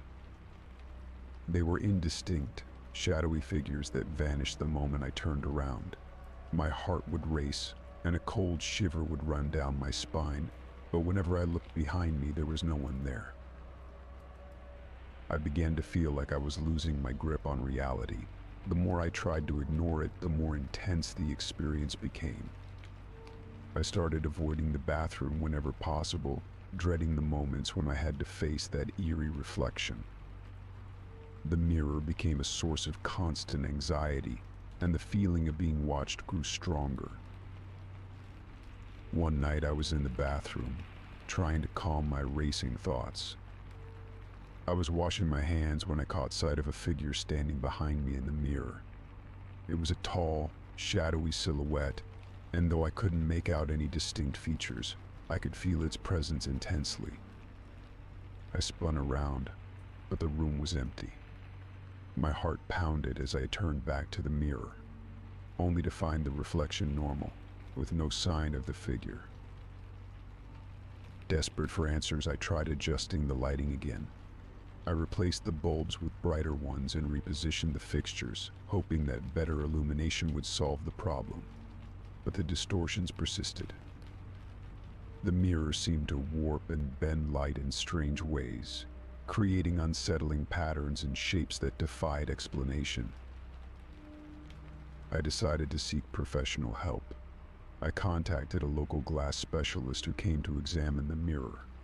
He inspected it thoroughly but found no flaws or defects. He suggested that the issue might be related to the positioning of the mirror or the structure of the bathroom itself, but he couldn't offer any definitive answers. His professional opinion was that the mirror was fine, but he couldn't explain the distortions or the unsettling reflections. Feeling frustrated and confused, I turned to online forums and communities for advice. I described the strange occurrences and asked if anyone had experienced similar issues. To my surprise, I received several responses from people who had encountered similar phenomena. Some suggested that the mirror might be a portal or that it could be harboring some residual energy. Others recommended performing a cleansing ritual to rid the space of any negative influences. Skeptical but desperate, I decided to try some of the suggested rituals. I gathered sage and other cleansing herbs and performed a ritual in the bathroom, hoping to clear away any lingering energy that might be causing the disturbances. I also placed protective charms around the mirror, hoping that they would offer some measure of security and peace. Despite my efforts, the reflections continued to plague me. I felt a growing sense of dread every time I entered the bathroom, and the distorted images seemed to become more frequent. It was as if the mirror had taken on a life of its own, showing me glimpses of a world I couldn't understand or escape. One particularly unsettling night, I was alone in the apartment when I decided to confront the mirror once and for all. I stood in front of it, staring at my reflection and trying to steady my nerves. I challenged whatever presence was behind the distortions, demanding that it reveal itself. As I did, the reflection in the mirror shifted and changed, showing fleeting images of figures and scenes that I couldn't comprehend. The air grew heavy, and a cold draft swept through the room. In that moment, I felt a deep sense of fear and vulnerability. The mirror seemed to be a window into something beyond my understanding, a gateway to a world where reality and illusion blurred together. I took a step back, my heart racing, and decided to cover the mirror with a heavy cloth.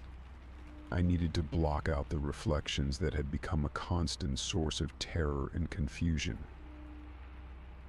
The cloth obscured the mirror, and the bathroom finally felt less oppressive. I avoided looking at it, trying to focus on other aspects of my life.